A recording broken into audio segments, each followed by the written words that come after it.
Pour me présenter, je m'appelle Audrey et je suis accompagnée aujourd'hui par mes collègues à la casemate qui gèrent le côté technique, Pascal et Marion, Pascal et Manu, et Marion aussi, qui va être, elle, votre lien dans le chat de Zoom si vous avez des questions ou vous voulez avoir une intervention au cours de la rencontre. N'hésitez pas à utiliser donc ce chat. Qui est donc, pour ceux qui ne connaissent pas trop Zoom, vous avez un petit onglet discussion tout en bas de la page où vous voyez les intervenants. Et vous pouvez ouvrir ce chat et parler soit à tout le monde, soit à une personne en particulier parmi la liste des participants. Donc, n'hésitez pas à faire ça ou aussi à lever la main, que ce soit physiquement, si on peut vous voir à travers votre webcam, ou par réaction. Vous avez aussi un petit onglet réaction, ça vous permet de lever un pouce, de lever la main, d'applaudir, enfin faire quelques petites interactions. Quoi vous dire d'autre? Et bien que ces talks, on les veut vraiment sous forme de discussion. Dans notre idée, c'est vraiment d'être au plus proche de vos préoccupations, de vos projets, de vos questions. Donc, bien sûr, on a une intervenante, enfin 3 intervenants ce matin qui sont là pour alimenter les discussions, pour présenter leur travail. Mais n'hésitez surtout pas, vous, si vous avez une expérience à partager sur le podcast, ou bien si vous avez des questions en particulier sur de la technique, sur quelque chose qu'on n'a pas abordé, sur des formats en particulier. Voilà, vous intervenez, on est vraiment dans cet esprit-là d'interagir et de s'enrichir entre nous aussi. Il y a eu beaucoup d'intérêt pour ce sujet des podcasts. Je ne sais pas si c'est l'effet aussi voilà, de tout le monde qui essaie en ce moment de se réinventer, de trouver des nouvelles façons de communiquer. En tout cas, on avait 40 inscrits donc ce matin ou hier. Et pour en parler, donc, je reçois Émilie Vadel, qu'on connaît bien à la casemate parce qu'elle est réalisatrice des podcasts Écho de Science. Donc, elle a son studio sonore qui s'appelle Scadi & Co, avec lequel elle mène beaucoup d'activités dans la création de podcasts, mais pas que. Elle vous en parlera donc ce matin. Et je reçois donc à ses côtés aussi Arthur Larpan, qui est responsable du rayonnement scientifique au laboratoire PACT, donc qui est un laboratoire de sciences sociales à l'université Grenoble-Alpes, et qui travaille en collaboration avec Émilie sur une série de podcasts scientifiques qui s'appelle Impact.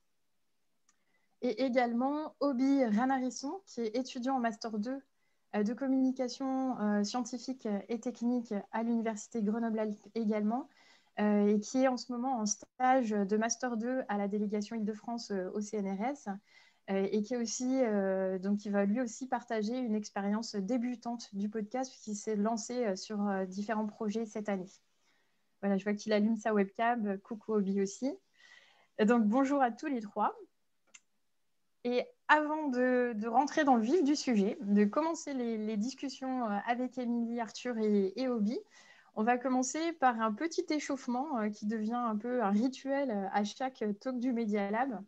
Ça a pour objectif en fait de pouvoir déjà s'échauffer, voir à quel point vous êtes réveillés ce matin, et aussi se connaître un peu, savoir qui est là, qui est dans l'assistance. Donc là, on a beaucoup de webcams, ça va être difficile de voir tout le monde, mais on va faire quand même ce petit jeu tous ensemble. Alors, je vais vous demander déjà d'allumer votre webcam pour voir si les webcams de tout le monde fonctionnent et si tout le monde s'est coiffé et bien habillé, n'est plus en pyjama ce matin. Ça a l'air d'être le cas, donc bravo à tous. Un bon point déjà. Super. Alors, ce que vous faites aussi, dans Zoom, vous avez un petit onglet, un petit bouton qui s'appelle Affichage, qui est en haut à gauche là, de votre écran. Je ne sais pas si c'est du bon côté. Et qui vous permet d'avoir une mosaïque de toutes les vidéos de tous les participants. Et voilà quel va être le petit jeu. Je vais vous poser des questions toutes simples. On va arrêter tout le monde notre webcam et en fait, si vous avez envie de répondre oui à cette question, tout simplement, vous rallumez votre webcam.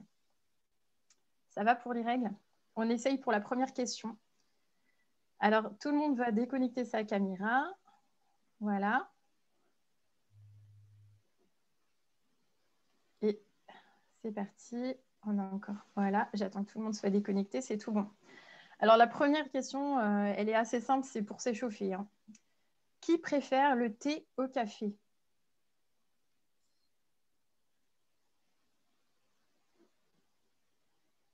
Ah, il y en a quand même pas mal. Ok, très bien.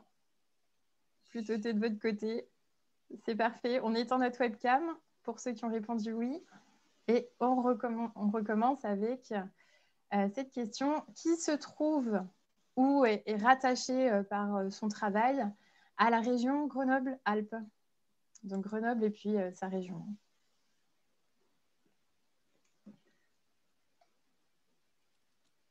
Super. On a pas mal de Grenoblois plus que les précédents talks, je crois. Parfait. On rééteint. Alors, qui parmi vous travaille dans un centre de sciences ou une association de culture scientifique? On a la Rotonde à Saint-Étienne, le vaisseau à Strasbourg, si je ne me trompe pas, le Muséum d'histoire naturelle de Grenoble, la casemate, bien sûr. On a le Labo des histoires, c'est ça, je crois. L'Université de Lyon. Super. Alors, on rééteint. Qui travaille plutôt dans un centre de recherche ou une université?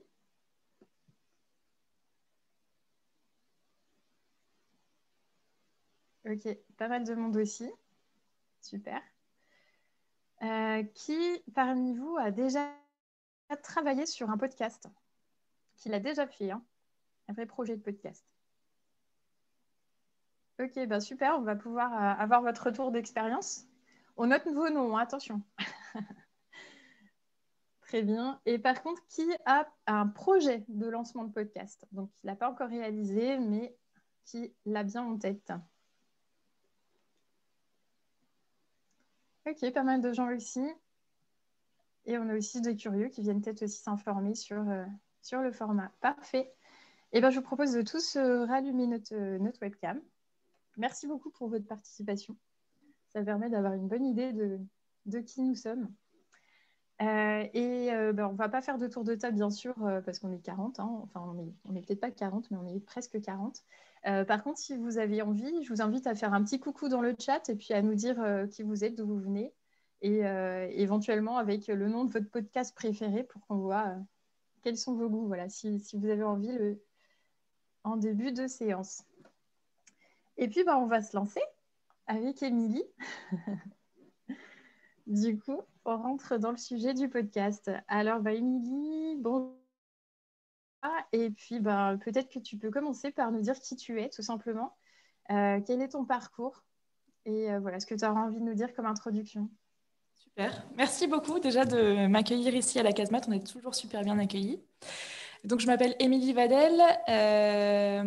J'ai grandi en Tarentaise. J'ai un bac scientifique, option art plastique et ski alpin. J'ai commencé par une fac de physique avant de me rendre compte que j'avais plutôt envie de faire de l'histoire. J'ai fait une troisième année de licence d'histoire à Uppsala en Suède, pendant laquelle j'ai travaillé sur les populations SAM suédoises. Donc j'ai rendu un mémoire. Et quand je suis rentrée en France, j'ai découvert la radio via Radio Campus Grenoble. Puis j'ai commencé deux masters en parallèle, un master en recherche en histoire moderne, un master en diffusion de la culture. Et j'ai passé beaucoup de temps à Radio Campus Grenoble. J'ai commencé par une émission de cuisine qui s'appelait, parce qu'elle est terminée maintenant, mais qui s'appelait La Popote. Et donc, c'est comme ça que j'ai commencé à me prêter au jeu et à développer des compétences de technique de plus en plus. Et puis, à la fin de ce double master, j'ai été recrutée à Radio Campus Grenoble pour mon plus grand bonheur. Donc, j'ai coordonné Radio Campus Grenoble pendant 2 ans, de 2017 à 2019. Et à la fin de cette expérience, j'ai monté le studio de création sonore Scadi Co. Et un de mes premiers contrats a été de fabriquer le podcast Écho de Science avec la Casemate, sur lequel j'ai beaucoup travaillé avec Pascal et Marion. Ouais, super. Et donc, on voit que ton parcours, finalement, c'était... Ah, tu es... Si, c'est là. Tu n'as pas vraiment de formation qui te destinait forcément à faire du podcast. et avoir le bagage technique là-dessus, quoi. J'étais plutôt scientifique pour le coup, et après plutôt des sciences humaines. Et j'étais plutôt destinée à en fait être monitrice de ski parce que j'ai une grosse partie de mon diplôme d'état de ski alpin. Et un des risques, puisque c'est aussi pour le lien de la semaine qui se produit en ce moment à la casemate, un de mes plus gros risques, ça a été de dire à 25 ans, en fait, j'arrête le ski. J'ai pas envie de faire ça. Ce que je veux, moi, c'est vraiment faire de la radio. Avec les risques qui étaient celui de l'économie, forcément, parce que quand on est moniteur de ski, on gagne sa vie correctement. Alors, plus vraiment maintenant, finalement. Mais ça a été aussi de dire, en fait, j'ai pas envie de faire ça et c'est pas ça qui m'intéresse. C'est vraiment de fabriquer des podcasts et de me plonger dans la formation, puisque Obi pourra en témoigner, mais j'ai aussi une activité de formation à l'Université Grenoble-Alpes sur 3 promos différentes en radio et en podcast. Et c'est quelque chose qui me tient beaucoup à cœur et que je développe à Skadi & Co, même si mon activité principale, ça reste la création sonore. Le studio Skadi & Co, il a 3 préoccupations. La première, c'est les sciences. La deuxième, c'est le patrimoine. Ça, c'est le côté et le fait que je sois passée par l'INRAP à Dijon. Et notre troisième axe, c'est le territoire. Qu'est-ce qu'on refait ressortir du territoire? Et je travaillais beaucoup sur les ambiances sonores. Et il n'y a pas que le podcast pour valoriser ce genre de son, ce genre d'ambiance sonore. Et on en parlera un tout petit peu après. Je pense on peut commencer d'en parler de tes projets justement à Skadi Co et de la variété de ces différents projets. Comme tu le dis, il n'y a pas que le podcast. Non. Donc, Alors, ouais. on développe effectivement beaucoup de podcasts. Donc, il y a la formation via l'université et je produis aussi des formations pour les professionnels aux côtés de la casemate. Mais aussi, si vous allez sur le site de la casemate, on fait une formation le 26 mars. C'est important de le dire. Et la deuxième activité de formation, c'est une activité envers tout un chacun qui voudrait se lancer dans le podcast. Il y en a de plus en plus de personnes qui veulent se lancer dans le podcast. Et j'ai développé une activité de petit call. Alors en fait, le podcast, c'est un média qui a le vent en poupe en ce moment. Et il y a de plus en plus de personnes qui veulent fabriquer des podcasts. Alors, soit pour développer leur entreprise, soit pour faire du podcast comme ils feraient du yoga ou comme ils feraient du foot ou comme ils feraient du théâtre. C'est aussi un contexte de développement personnel. Et l'idée à Skadi & Co, c'est qu'il y a un peu à boire et à manger dans les formations qu'on retrouve. Et on propose des petits calls, donc c'est des one-to-one au téléphone, parce qu'il y a des gens de toute la France qui nous appellent, afin d'apporter une solution de formation personnalisée via des modules d'une demi-heure ou d'une heure. Et pour revenir donc sur les podcasts, le podcast, comme vous le savez, il y a le podcast natif, qui n'a aucune valeur de diffusion hertzienne. La diffusion hertzienne, c'est ce qui se passe sur les radios, qu'elles soient nationales, régionales, locales, associatives, commerciales ou pas. Et il y a les replays du coup de ces radios. Donc il y a 2 types de podcasts. Il y a ce qu'on retrouve en replay de ces radios et le podcast natif qui n'a pas forcément destination à passer sur les radios associatives. Et puis Marion va peut-être pouvoir lancer la carte sonore, puisque le podcast, c'est une forme de valorisation, mais moi je pense que le son doit exister aussi par lui-même et le son a une valeur de médiation au-delà du podcast. En 2018, je suis allée à Marrakech, où j'ai des attaches familiales, et j'ai passé un peu de temps dans les rues de Marrakech avec mon enregistreur à prendre les sons d'ambiance des rues et à me poser la question de savoir si on allait retrouver les mêmes sons qu'en Europe, qu'en France, qu'à Grenoble, ou pas. Alors j'ai pris une 50aine de sons et j'en ai monté quelques-uns parce qu'on ne peut pas prendre un son et ne pas le travailler, il faut faire ressortir des choses. Mais j'ai choisi de monter une dizaine de sons sur une carte sonore, donc c'est juste une OpenStreetMap qui est sur mon site internet. Et l'idée, c'est de poser sur les différents points GPS que j'avais retenus différents sons d'ambiance. Alors, je ne sais pas si vous le voyez là. Super. Alors, oui, ça met un peu de temps en plus à partir, mais par exemple, on peut commencer par écouter les crapauds. Ils sont à droite, à côté de la palmeraie du golfe de Marrakech.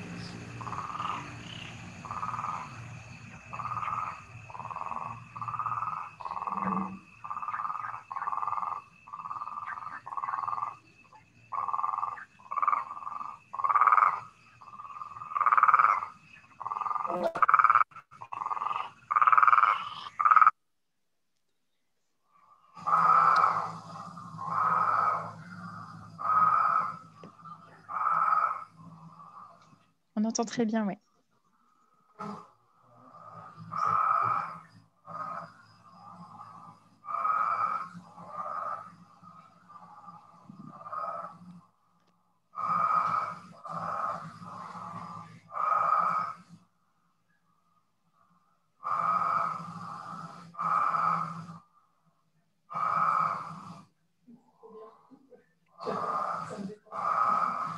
C'est presque de l'ASMR. Je peux couper ce... Tous ces bruits, effectivement, sont rassemblés sur une carte. Je ne sais pas si tout le monde a cliqué sur le lien, mais on a une carte de Marrakech et on peut retrouver dans les rues de Marrakech, effectivement, les sons à écouter qui correspondent à une partie de la ville pour s'immerger de façon sonore dans ces ambiances, quoi. Ouais. L'idée, en fait, et le postulat de base, c'est que quasiment tous les podcasts qu'on écoute, alors je ne sais pas ce que vous pensez, ce serait intéressant pour le coup d'en parler, mais quasiment tous les podcasts que moi j'écoute, c'est des podcasts qui sont des talks, c'est-à-dire c'est des interviews. Et je trouve que le son doit aussi se ressentir par lui-même. Alors là, vous avez imaginé des crapauds. En plus, il est notifié sur la carte que ce sont des crapauds. Mais vous avez tous une idée particulière de l'image que vous faites de ces crapauds, de l'image, de la photo qu'on pourrait prendre une fois qu'on appuie sur play. Et en fait, là, on est une quarantaine sur le live. On aurait 40 réponses différentes. On peut faire un petit jeu. Vous allez éteindre vos caméras si ça vous convient. Et ceux qui pensent que ce son a été pris la journée rallument leur caméra. Alors, je ne vois pas forcément les réponses. Donc, si vous pensez que ce son a été pris la journée, rallumez vos caméras et sinon, restez vos caméras éteintes. Je crois que toutes les caméras restent éteintes. Ok. À 100%, je crois. Donc, tout le monde pense que c'est la nuit. Oui. Ça, c'est hyper intéressant. À votre avis, est-ce qu'on était plutôt en pleine nature ou plutôt dans une zone urbaine? Si vous pensez qu'on est en pleine nature, vous rallumez vos caméras. Du son des crapauds, oui. Si vous pensez qu'on est en pleine nature, vous rallumez vos caméras. Merci beaucoup.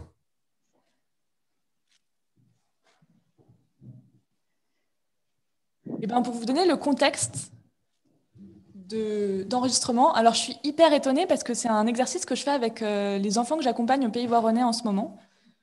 En général, ils pensent que c'est la journée. Alors effectivement, ça a été pris la nuit. C'est au bord d'une piscine. Et comment est-ce qu'on sait que c'est plutôt dans une zone urbaine? C'est que le son et l'ambiance sonore qu'on entend, elle a plusieurs couches. Vous entendez des crapauds au premier plan. Ils sont travaillés comme ça. Mais si vous tendez bien l'oreille, en fait, il y a une couche sonore derrière, un vrombissement avec des voitures. Et en fait, on est au milieu de la Palmeraie, donc c'est quand même une zone urbaine avec beaucoup de passages de voitures. Et c'est comme ça qu'on le sait. Mais vous n'avez pas imaginé la piscine, vous n'avez pas imaginé le golf qui s'étendait devant nous, vous n'avez pas imaginé la maison qui était dans mon dos. Et pourtant, tout était là. Vous avez certainement une image. Si on reprend l'image que vous aviez tous, elle est toute différente. Et moi, ce qui m'intéresse dans le son d'ambiance, c'est d'aller collecter ces sons d'ambiance et de se poser toujours la question de savoir si on pourrait retrouver ces sons partout dans le monde ou pas, et quelle est la perception qu'on en a.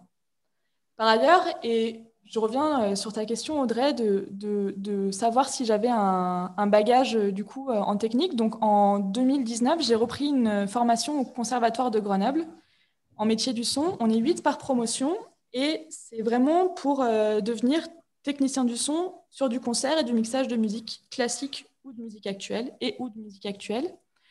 Et l'idée qui me préoccupe dans mon travail, c'est vraiment d'essayer de tirer le maximum de ce son sur les territoires dans lesquels je passe, parce que je suis très attachée à l'idée du documentaire.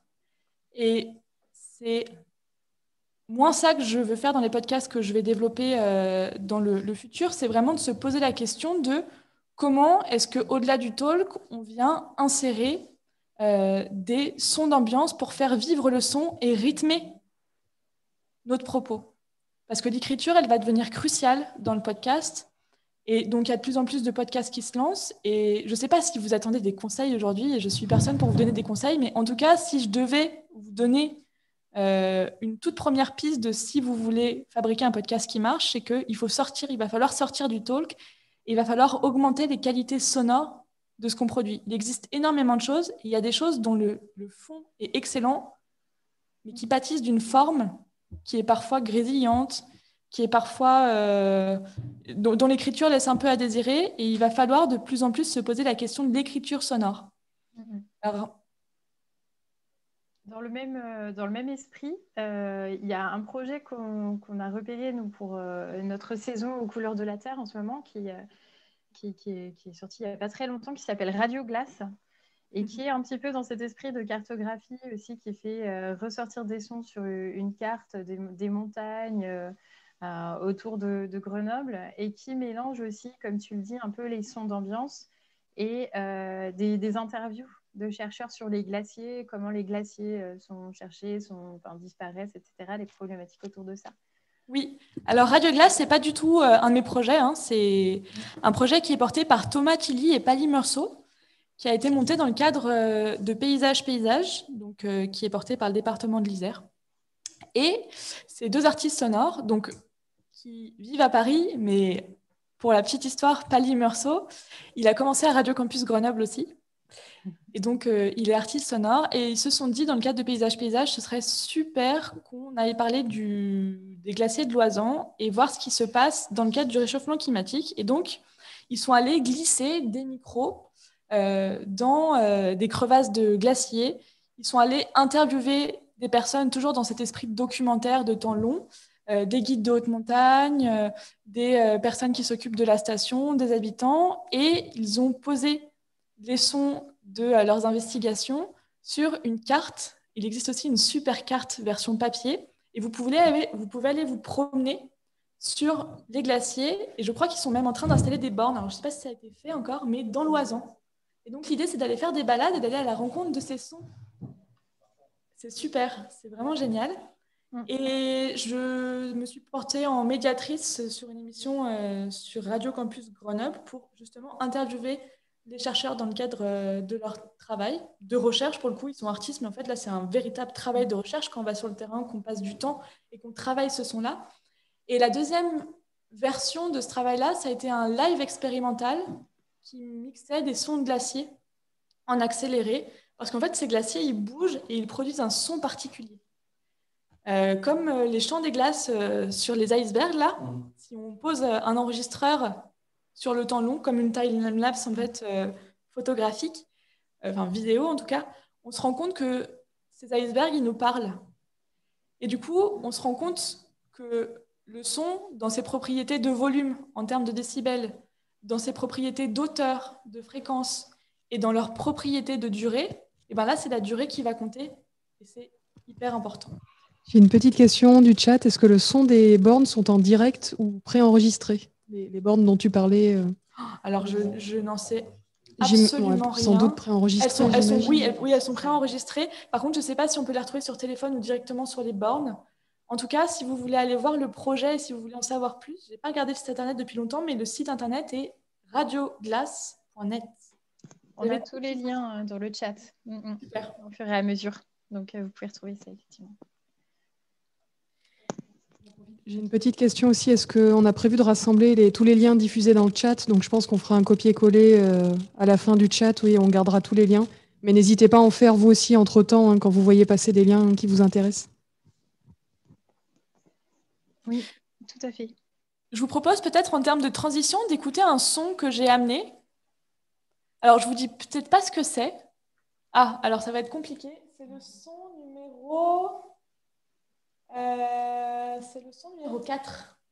Alors, je vous propose d'écouter ce son.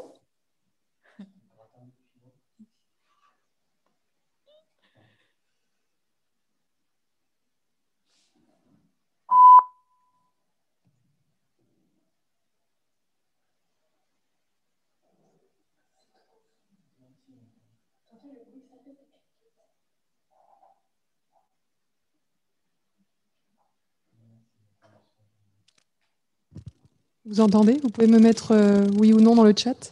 On n'entend pas. On entend des petits bips, non? La flûte. Alors, les petits bips, c'est le début et la fin de l'enregistrement. Ah bon, on a juste entendu ça. Bon, je vous partagerai les sons de toute façon. On retente.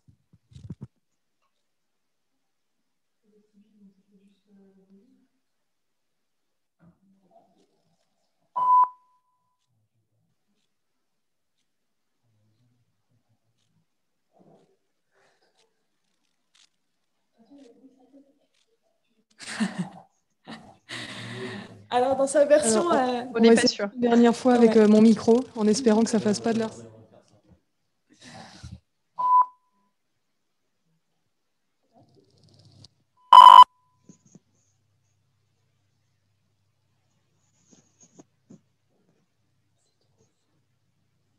Le bruit que ça fait, ça crépite.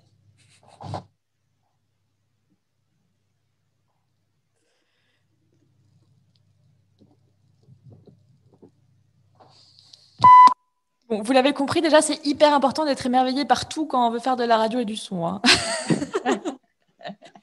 En fait, je vous ferai passer les sons, j'en avais ramené une dizaine. Ce que je suis allée enregistrer, c'est dans un bistrot-restaurant rue La Canale, qui s'appelle L'Étourdi, et avec la patronne des lieux. On est allé chez le primeur, et puis ensuite, elle m'a fabriqué un gratin dauphinois. Et on est allé jusqu'à prendre les sons du crépitement de ce gratin.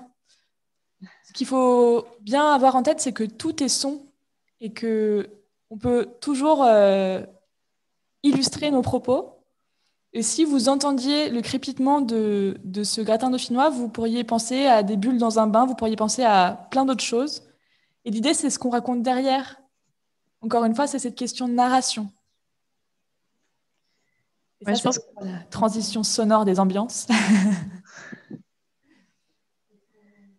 Ça, c'est très inspirant, notamment, je pense, pour tous ceux qui travaillent avec le monde de la recherche ou même tout, parce que comme tu dis que tout est son, on peut finalement en trouver dans tout ce qu'on travaille, que ce soit un sujet d'expo ou des recherches scientifiques qui sont menées dans un labo. Et je pense que c'est aussi ce que tu essayes de faire dans Écho de Science. On a une rubrique particulière qui traite aussi d'un son à chaque fois, pour résumer. Donc, Écho de Science traite d'une thématique en particulier. Et tu y apportes aussi une ambiance sonore qui est vraiment juste une rubrique exclusivement de son. Exactement. Alors, par exemple, pour vous donner un exemple, sur la toute première émission d'Écho de Science, je suis allée enregistrer les sons. Alors, je dis pas bruit, parce que le bruit, c'est plutôt négatif, en rapport aux cartes du bruit des années 70, où on s'est posé la question de l'urbanisme et on est allé avec un décibelomètre dans les rues et voir quel était le bruit, parce que le bruit a aussi une problématique sur le corps, c'est-à-dire que on nous apprend au conservatoire que si on dort dans une ambiance sonore trop forte, au-delà de 40 décibels, on commence à avoir une dépression qui peut s'installer et des problèmes digestifs. Et bon, voilà, ça c'était la petite parenthèse. Et l'idée donc des sons, je sais plus ce que je racontais sur la rubrique du son du labo. Donc pour la première émission, je suis allée enregistrer les sons dans un théâtre à Grenoble, enfin, à Saint-Martin-d'Air, à l'est, des sons de calottes glaciaires synthétiques qui coulaient sur le plateau sur différentes matières, des râteaux en fer, des formes en polystyrène. Donc c'était un projet qui a été mené par 5 chercheurs qui se sont retrouvés sur un brise-glace direction l'Antarctique et se sont aperçus qu'ils étaient tous musiciens et quand ils sont revenus, ils ont créé une musique. Et cette musique sur le plateau de théâtre était en lien et répondait aux différents sons de gouttes des calottes glaciaires sur le plateau. Donc je suis allée enregistrer ces différents sons et j'en ai fait une création sonore qui n'est pas un podcast où on n'a pas un propos particulier, où ce n'est pas un reportage, un documentaire, mais en tout cas qui a pour seul objectif d'ouvrir un peu les imaginaires en lien avec le son. Et c'est aussi important, quand on produit, de savoir ce qui gratte, ce qui gêne. Ça, c'est Floriane Pochon qui dit ça de Faune Radio, c'est Faune PH. Hein. C'est important de savoir ce qu'on aime et ce qu'on n'aime pas pour pouvoir produire pour un auditeur, parce qu'en fait, on ne fait pas de la radio et du podcast pour nous, on ne fait pas du son pour nous, mais on fait du son pour les gens qui vont nous écouter. Et ça, c'est aussi important à garder en tête. Qu'est-ce qu'on rapporte? Et ça fait aussi partie de la médiation. Alors, avant de rentrer peut-être plus dans le côté classique, si on peut dire, hein, avec l'exemple d'impact, est-ce que tu as d'autres formats comme ça que tu veux présenter, des formats qui sont un peu plus différents de ce qu'on connaît? Pas nécessairement, mais de plus en plus, je pense que sur de la communication sonore, sur les sites internet, vous avez toujours des foires aux questions qui sont écrites. Et je pense que de plus en plus, on va avoir des foires aux questions audio. J'ai vu ça notamment sur le site de barbapapa.fr. Alors voilà, ils vendent des solutions de barbe à papa pour la journée. Hein. C'est des machines à barbe à papa. Et ils ont une foire aux questions audio qui a été produite par une créatrice sonore qui s'appelle Pénélope Boeuf, qui fait différents podcasts, notamment L'Arnaque, si vous connaissez. Elle commence à être quand même assez connue. Elle est en numéro 1 là en ce moment sur Apple Podcast. Et elle a fabriqué une foire aux questions audio pour barbapapa.fr. Et ce qui est hyper intelligent et intéressant, c'est qu'en fait, c'est pas directement sur le site. Ils ont produit ça comme un podcast et ils l'ont uploadé sur leur site internet ensuite. Donc, on les retrouve en podcast sur qu'est-ce que la barbe à papa, comment c'est fabriqué, qu'est-ce que c'est ce site-là. Et en même temps, c'est la foire aux questions du site internet commercial, quoi. Donc, de plus en plus, je pense que le son va être en fait un tout partout et va être une forme aussi, alors c'est un gros mot, mais de marketing de contenu pour parler des entreprises, au-delà du podcast de talk. Okay. L'Arnaque, oui. Elle a fait des fictions sonores et elle fait des mini-chroniques très productives. Donc vous avez aussi le fac audio de Barba Papa hein, dans le chat pour retrouver tous les liens et pourquoi pas louer la machine le week-end. Peut-être qu'on peut, avant de parler d'un aspect peut-être plus technique et de comment débuter aussi avec Obi sur certains formats comme ça, on peut parler d'impact.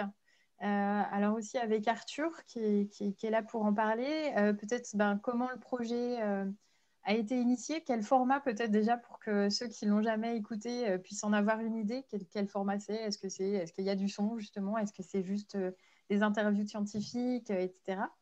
Donc voilà, comment tout ça s'est initié et puis quelle est aussi ta façon de travailler sur le projet, comment est-ce que ça se monte en lien avec Arthur, les étapes de construction, etc. pour qu'on rentre dans comment est-ce qu'on le fait concrètement.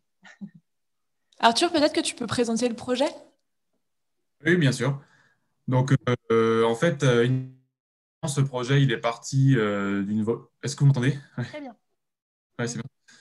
Tout est parti de la fête de la science de l'année dernière, en fait, puisque étant un ancien du master, donc je fais partie des infiltrés du master CCST dont parlait Marion tout à l'heure. Et en fait, j'avais cette idée de pousser un petit peu le laboratoire vers la médiation et la vulgarisation de la communication externe, puisque du coup, c'est institutionnel. Vous pouvez couper du côté casemate, on vous entend derrière.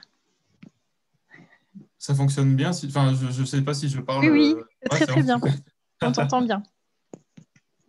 Et donc, par un heureux hasard, du coup, on a été mis en relation avec Émilie et il s'est trouvé que du fait du Covid, en fait, on a cherché une solution côté Pacte pour pouvoir quand même faire une petite présence lors de la fête de la science. Et ce format de podcast est venu naturellement du moment où on a commencé à discuter avec Émilie.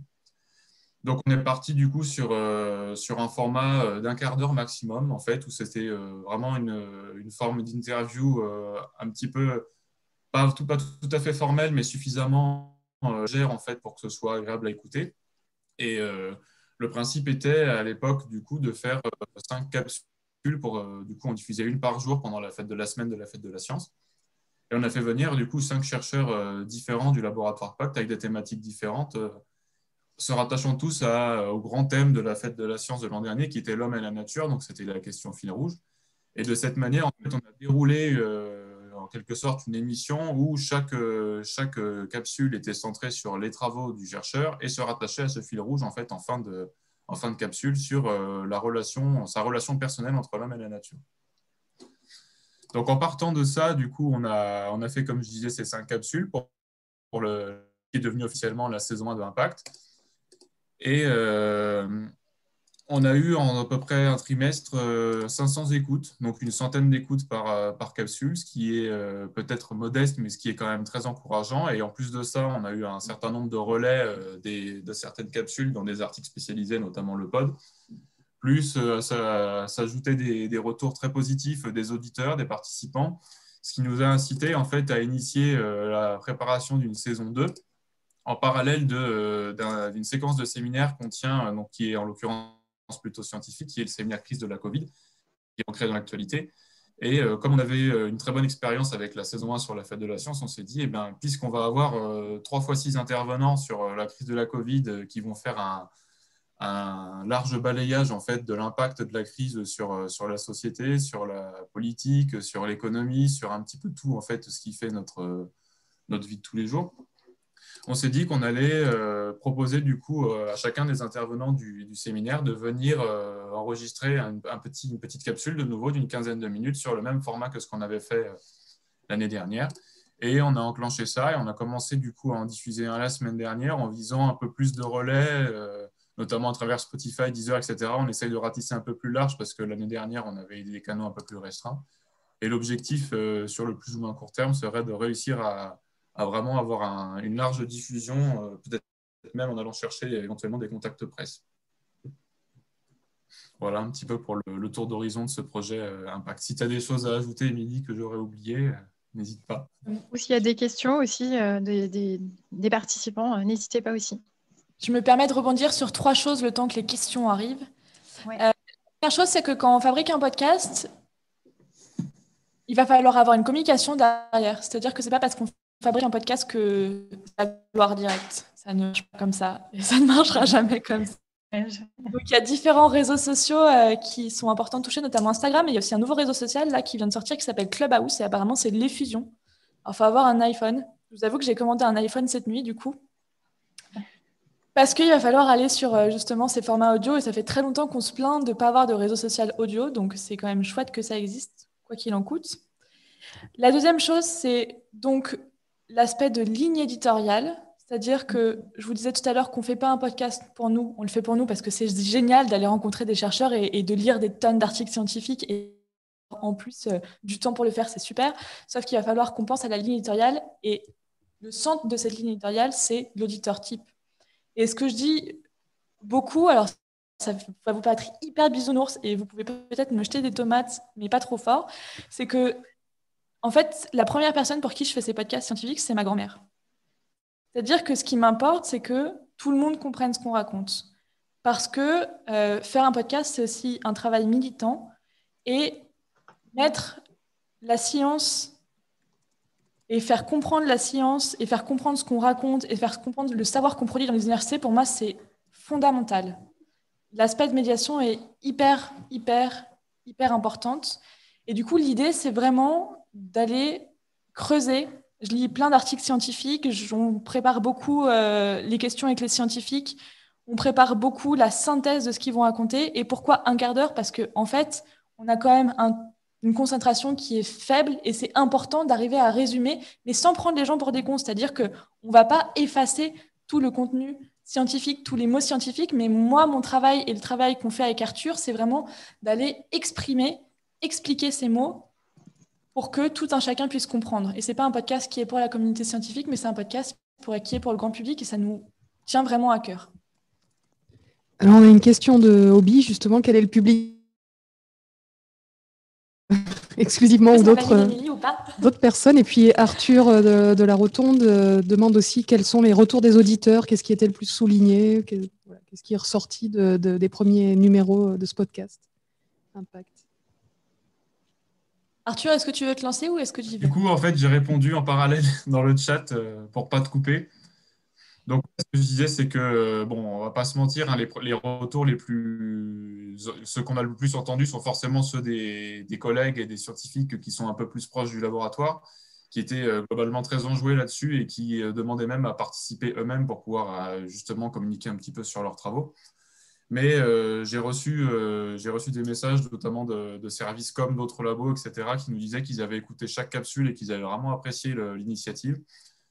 Quelques retours aussi sur la richesse du contenu et l'accessibilité globale, puisqu'on fait attention à avoir un niveau de langage qui soit accessible par le plus grand nombre. Donc, du coup, ça rebondit un petit peu sur la question du public visé, qui est, entre guillemets, le grand public, même si c'est un terme qu'il faut un petit peu bannir. C'est-à-dire qu'on essaye de toucher en fait, les personnes non spécialistes, mais de rester quand même un minimum intéressant à la fois pour les spécialistes et les non spécialistes. Donc, on essaie de trouver ce juste milieu entre des sujets qui sont un peu pointus, entre guillemets, mais qui restent accessibles parce qu'on parle de sciences sociales et ce n'est pas de la physique quantique, par exemple. C'est un peu bête ce que je veux dire, mais c'est tout de suite, il y a une accessibilité qui est un peu plus grande. Et on met par contre un gros accent, un point d'honneur à utiliser du vocabulaire plus simple et à éviter d'utiliser du lexique un petit peu trop obscur. Moi, ma mamie, elle m'a fait des très bons retours. Voilà. Elle est très contente. Et oui, c'est gagné, c'est ça. Et du coup, disons que ça tombe pas du ciel. C'est un travail de longue haleine d'aller chercher du contenu. Et avec les scientifiques, c'est aussi de se dire qu'on s'autorise à reprendre. On n'enregistre pas en un quart d'heure, en fait. On prend 1 heure à chaque fois. Moi, je les appelle au téléphone avant. Et il y a toute une stratégie à mettre en place sur comment est-ce qu'on communique avec les scientifiques, comment est-ce qu'on les accompagne et comment est-ce qu'on prépare ces interviews. Et Arthur est un peu l'oreille, le retour à chaque interview. Il dit en fait là, non, il y avait un mot, je suis désolée, mais il faut qu'on reprenne. Et en fait, on reprend. Et ensuite, c'est la magie du montage, moi, en post-prod, qui fait que du coup, j'agrège tout ça pour en faire quelque chose d'intelligible. Même si parfois, ça marche du premier coup et ça roule, quoi. Mais par exemple, la dernière fois, je me suis retrouvée à parler de Keynes. Alors moi, je suis pas du tout économiste à la base, donc j'ai lu. Et la capsule que vous allez écouter la prochaine fois avec Jean-François Ponceau, il dit endogène et exogène. Et nous, on savait ce que ça voulait dire parce qu'on avait travaillé dessus. Mais Arthur a dit attention, là, il faut aller et creuser encore sur ce que c'est finalement ces mots, même si ça peut vous paraître très facile. C'est comment est-ce qu'on laisse pas le public et l'auditeur au bord de la route, quoi. Et à l'inverse, parfois, il y a des enregistrements qui sont particulièrement longs et où tu as un gros travail de défrichage. C'est un petit peu la roulette russe avec ce type de format aussi. On a un petit débat là, dans le chat et puis une question aussi sur le public, donc, par exemple le public qui n'est pas les autres scientifiques ou les gens qu'on ne connaît pas en fait, ce public un peu inconnu. Est-ce qu'il y a un outil pour découvrir qui est au rendez-vous, qui écoute, autre que les collègues qui font des retours par oral? Est-ce que, mis à part le nombre d'écoutes typiquement, parce que je crois qu'Arthur t'a cité le nombre d'écoutes tout à l'heure d'impact. Est-ce qu'il y a d'autres outils de statistiques ou des enquêtes ou autres? Alors, quand on diffuse un podcast, donc on a un hébergeur sur lequel on met notre capsule MP3. Avec Pacte, comme avec la Casemate, on a choisi Acast, que moi j'aime beaucoup parce qu'en fait c'est un diffuseur suédois, donc ça me rappelle un peu mon passage suédois. Il y a des outils de statistiques, on sait qui nous écoute, donc sachez qu'il y a beaucoup de Canadiens qui écoutent des podcasts français. C'est ce qu'on remarque sur les statistiques. L'avenir du podcast, si c'est de sortir du talk et de travailler l'ambiance sonore, c'est aussi de plus en plus d'arriver à créer sa communauté et à créer des interactions au-delà du podcast. Je lisais un article la semaine dernière, je crois que c'est Ocha, qui est un diffuseur, au même titre qu'Adcast, au même titre que SoundCloud, au même titre que YouTube, donc qui arrive à produire le flux RSS qui ensuite va nourrir les différentes applications sur lesquelles on va mettre nos podcasts. Ils sont en train de pouvoir uploader des liens minute par minute. Donc, on pourra, je vous parle d'une carte sonore, hop, vous pouvez cliquer directement. Donc, ça, c'est quelque chose qui est en train de sortir. Et deuxième chose, là, je regardais justement ce matin sur les réseaux sociaux. Donc, on a 5 ambassadrices à Scadi & Co. Et 2 de nos ambassadrices fabriquent un podcast qui s'appelle Envolé Comté. Et sur Envolé Comté, ils arrivent à faire interagir les enfants. Et ils proposent aux enfants d'avoir leur prénom dans les contes qu'elles écrivent. Et c'est incroyable tous les retours qu'elles ont. Donc, elles fabriquent un compte et elles arrivent à interagir avec les enfants par le biais d'une enquête. Et c'est les parents, alors c'est des comptes pour les 7-12 ans à peu près. Et les parents écrivent pour les enfants sur Apple Podcast, donc qui est un service diffuseur d'Apple. D'ailleurs, on aurait pu peut-être commencer par là, mais podcast, ça vient, donc c'est un mot qui a été créé en 2004 par un journaliste du Guardian. Pod, ça vient de iPod. Alors, vous vous rappelez ces petits MP3 fabriqués par Apple. Et cast de broadcast, l'émission qu'on met sur son MP3, sur son iPod, quoi.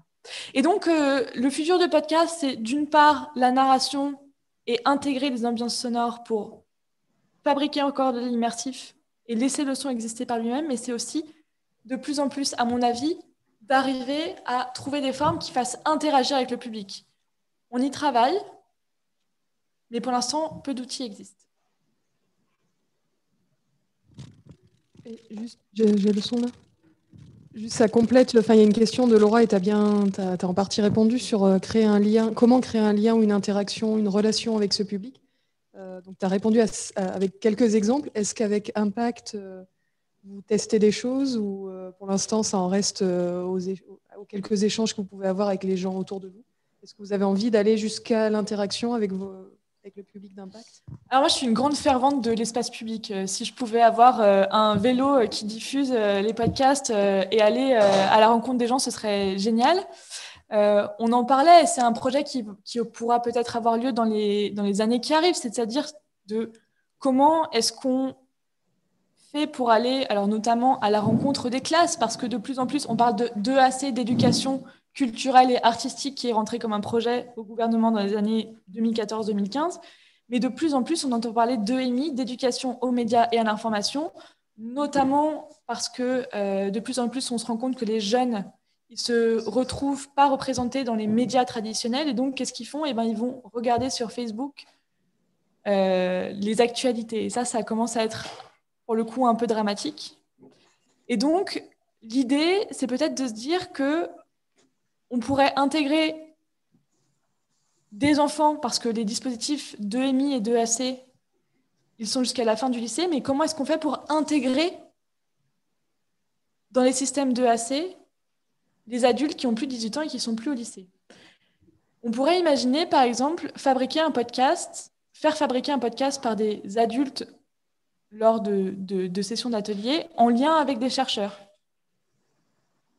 On pourrait penser continuer notre action dans les classes, ou en tout cas la faire émerger. Et ça, c'est aussi des choses qui vont, à mon avis, émerger au fur et à mesure. Et donc, je suis aussi trésorière d'une association nationale qui s'appelle Radio Campus France. C'est la fédération de 29 radios en France, donc des radios campus, dont Radio Campus Grenoble fait partie. Et en septembre, j'ai lancé l'idée d'un documentaire sonore avec des bénévoles de toute la France. Et l'idée, c'est de parler d'EMI, d'éducation aux médias et à l'information, et comment est-ce qu'en tant que participant à ces radios associatives, mais ça pourrait être très bien des podcasts, ça pourrait être très bien des cartes sonores, comment est-ce qu'on intègre en fait tout un chacun dans cette réflexion sonore.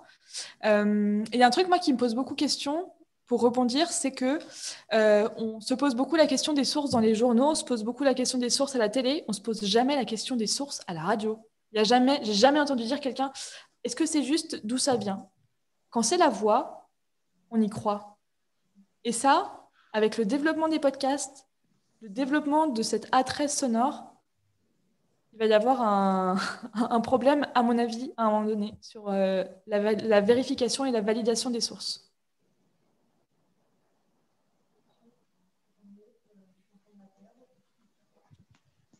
Une autre question, on revient sur du très pragmatique, sur le format privilégié. Ah, alors, j'apprends qu'on peut passer les sons maintenant. Donc, on fera sans doute ça dans le reste du talk. Et donc, la question, c'est sur le format. C'est Caroline de l'Université de Lyon qui pose cette question. Selon elle, rester 45 minutes à écouter un podcast, c'est parfois vu comme un peu long. À l'inverse, 10 minutes, c'est peut-être trop court pour développer une idée. Donc, est-ce qu'il y a un temps idéal, des conseils, des choses qui marchent mieux que d'autres, selon toi? La chose qui marche le mieux, c'est le rythme. rythmer un podcast, une création sonore, c'est avoir différentes voix. Alors moi, quand je suis arrivée à Campus Grenoble en 2015, on m'a dit, si tu parles plus de 40 secondes avec un ton monotone, on va perdre des auditeurs. Ils auraient pu dire 40 secondes quand ils auraient pu dire 1 minute 20. Je pense qu'il n'y a pas vraiment de science là-dessus. Ce qu'ils voulaient surtout communiquer, c'est qu'il faut arriver à rythmer le propos. Vous voyez, je crois que j'ai pas un ton journalistique, mais je crois que j'ai un ton rythmé quand je parle. Là, voilà, c'est une déformation professionnelle pour le coup. C'est rythmé avec la voix. Avec Arthur, on se permet aussi de dire aux chercheurs, par le biais de gestes avec les mains, de « Ok, là, il faut terminer parce que ça commence à être un peu long. » Et si à la réécoute, on se trouve que c'est un peu long quand on réécoute à la fin, et ben en fait, on reprend. Et c'est réenregistrer jusqu'à ce que les rythmes conviennent. Donc, il y a le ton de la voix, mais ce qui marche aussi, c'est l'adaptation des ambiances sonores et des tapis sonores. Quand on a une voix sur un tapis sonore, c'est notamment ce que fait Marine Boisson, si je ne me trompe pas sur son nom de famille, dans le podcast Vulgaire. Elle vulgarise à chaque fois un sujet en 8, 15, 20 minutes. Elle en parle, elle a toujours un tapis sonore et il y a des incrustations d'archives, des incrustations de ses amis qui lui parlent, des incrustations de sons. Et c'est comme ça qu'on va trouver un rythme. Après, les dernières études qui sont sorties sur le podcast montrent que, en gros, la majorité des podcasts durent en 30 minutes. Il y a chez le studio De Qualité, de plus loin Qualité ER à Paris, des podcasts qui durent plus de 3 heures. Moi, j'arrive pas. Et puis, il y a aussi un travers dans lequel il faut surtout pas aller, c'est celui de l'entre-soi. C'est encore une question de médiation. Et celui de la private joke. Parce que être produit quand on manque de rythme et quand on n'a pas identifié son leader type. Et ça, c'est hyper important. J'ai une toute petite question. Je reviens à ce que tu disais sur Radio Campus. Il y a Dounia du Labo des Savoirs qui demande si ça peut être étendu à d'autres assos étudiantes radiophoniques ou si c'est limité au Radio Campus de chaque ville, ce dont tu parlais tout à l'heure. Le documentaire sonore, la proposition de documentaire sonore, on n'y a pas réfléchi. Pour l'instant, on est plusieurs bénévoles dans différentes villes. La coordination en temps de pandémie est un peu complexe et on s'épuise un peu. Donc, envoyez-moi un mail et on en discute. Ouais, parce que typiquement, Dounia travaille au Labo des Savoirs, une émission radiophonique à Nantes. Alors, je ne sais pas le statut, le lien avec Radio Campus local, mais Dounia, c'est un appel, si tu veux. Voilà. C'est l'émission de radio qui est diffusée sur les campus, notamment depuis quelques années. Je crois qu'on va diffuser à Campus Grenoble. Sans doute. Ça me dit quelque chose. Ils n'ont pas de Radio Campus à Nantes, donc c'était pour non, ça. Non, c'est Radio Prune, l'idéal de la radio, en tout cas la radio la plus connue de Nantes, Prune, avec laquelle on a beaucoup d'interactions à Campus France. Audrey, je ne sais pas si tu as des questions pour enchaîner, soit sur Impact ou... Est-ce que peut-être on peut écouter le début d'un Impact avec Yves Chemey, qui est l'épisode 1 de la saison 2, dans lequel vous allez entendre un générique. Alors, le générique, on l'a repris de la saison 1, que j'avais créé. En fait, c'était en lien, donc l'homme et la nature et le lien entre les deux. Et du coup, je suis allée faire beaucoup de sons d'ambiance en Savoie, là où j'habite. Et vous allez entendre des ruisseaux, des choses comme ça. Et on a repris ça pour la saison 2. On a repris le même générique. Impact, c'est le podcast qui met à l'honneur chercheuses et chercheurs du laboratoire de sciences sociales Pacte à Grenoble.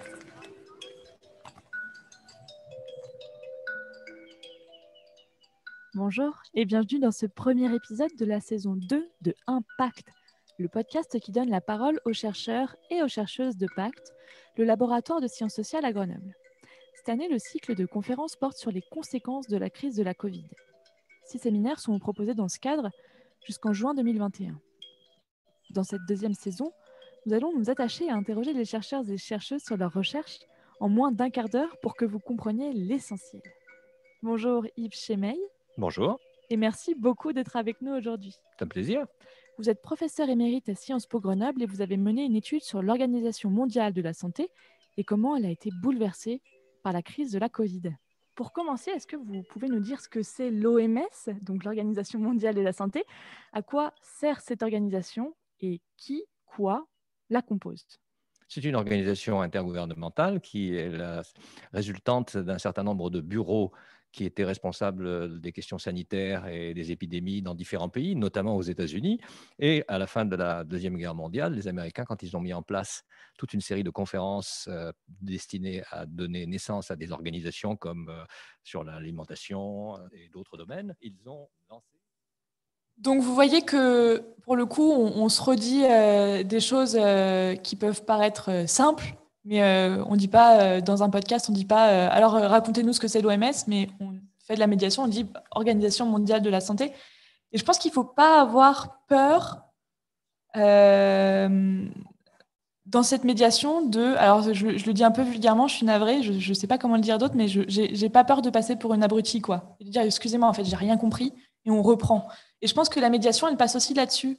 Elle passe par un peu l'abnégation et se dire ok, tant pis, quoi, mais c'est mon travail, en fait. Et il y a un aspect aussi un peu militant là-dedans. Et justement, comment ils réagissent, les personnes que tu interviewes, elles le comprennent, elles le prennent bien, elles répètent, ou c'est parfois plus compliqué? Alors, la diplomatie veut que quand on appelle les gens un mois avant l'émission et puis qu'on les rappelle et puis qu'on prend un café quand c'est pas la pandémie et puis qu'on explique quel est le contenu, qu'est-ce qu'on attend de leur présence, en général, c'est assez bien reçu, même si on m'a fait un peu ces reproches il n'y a pas longtemps de dire c'est bon, je vais pas dire des choses qui paraissent faciles.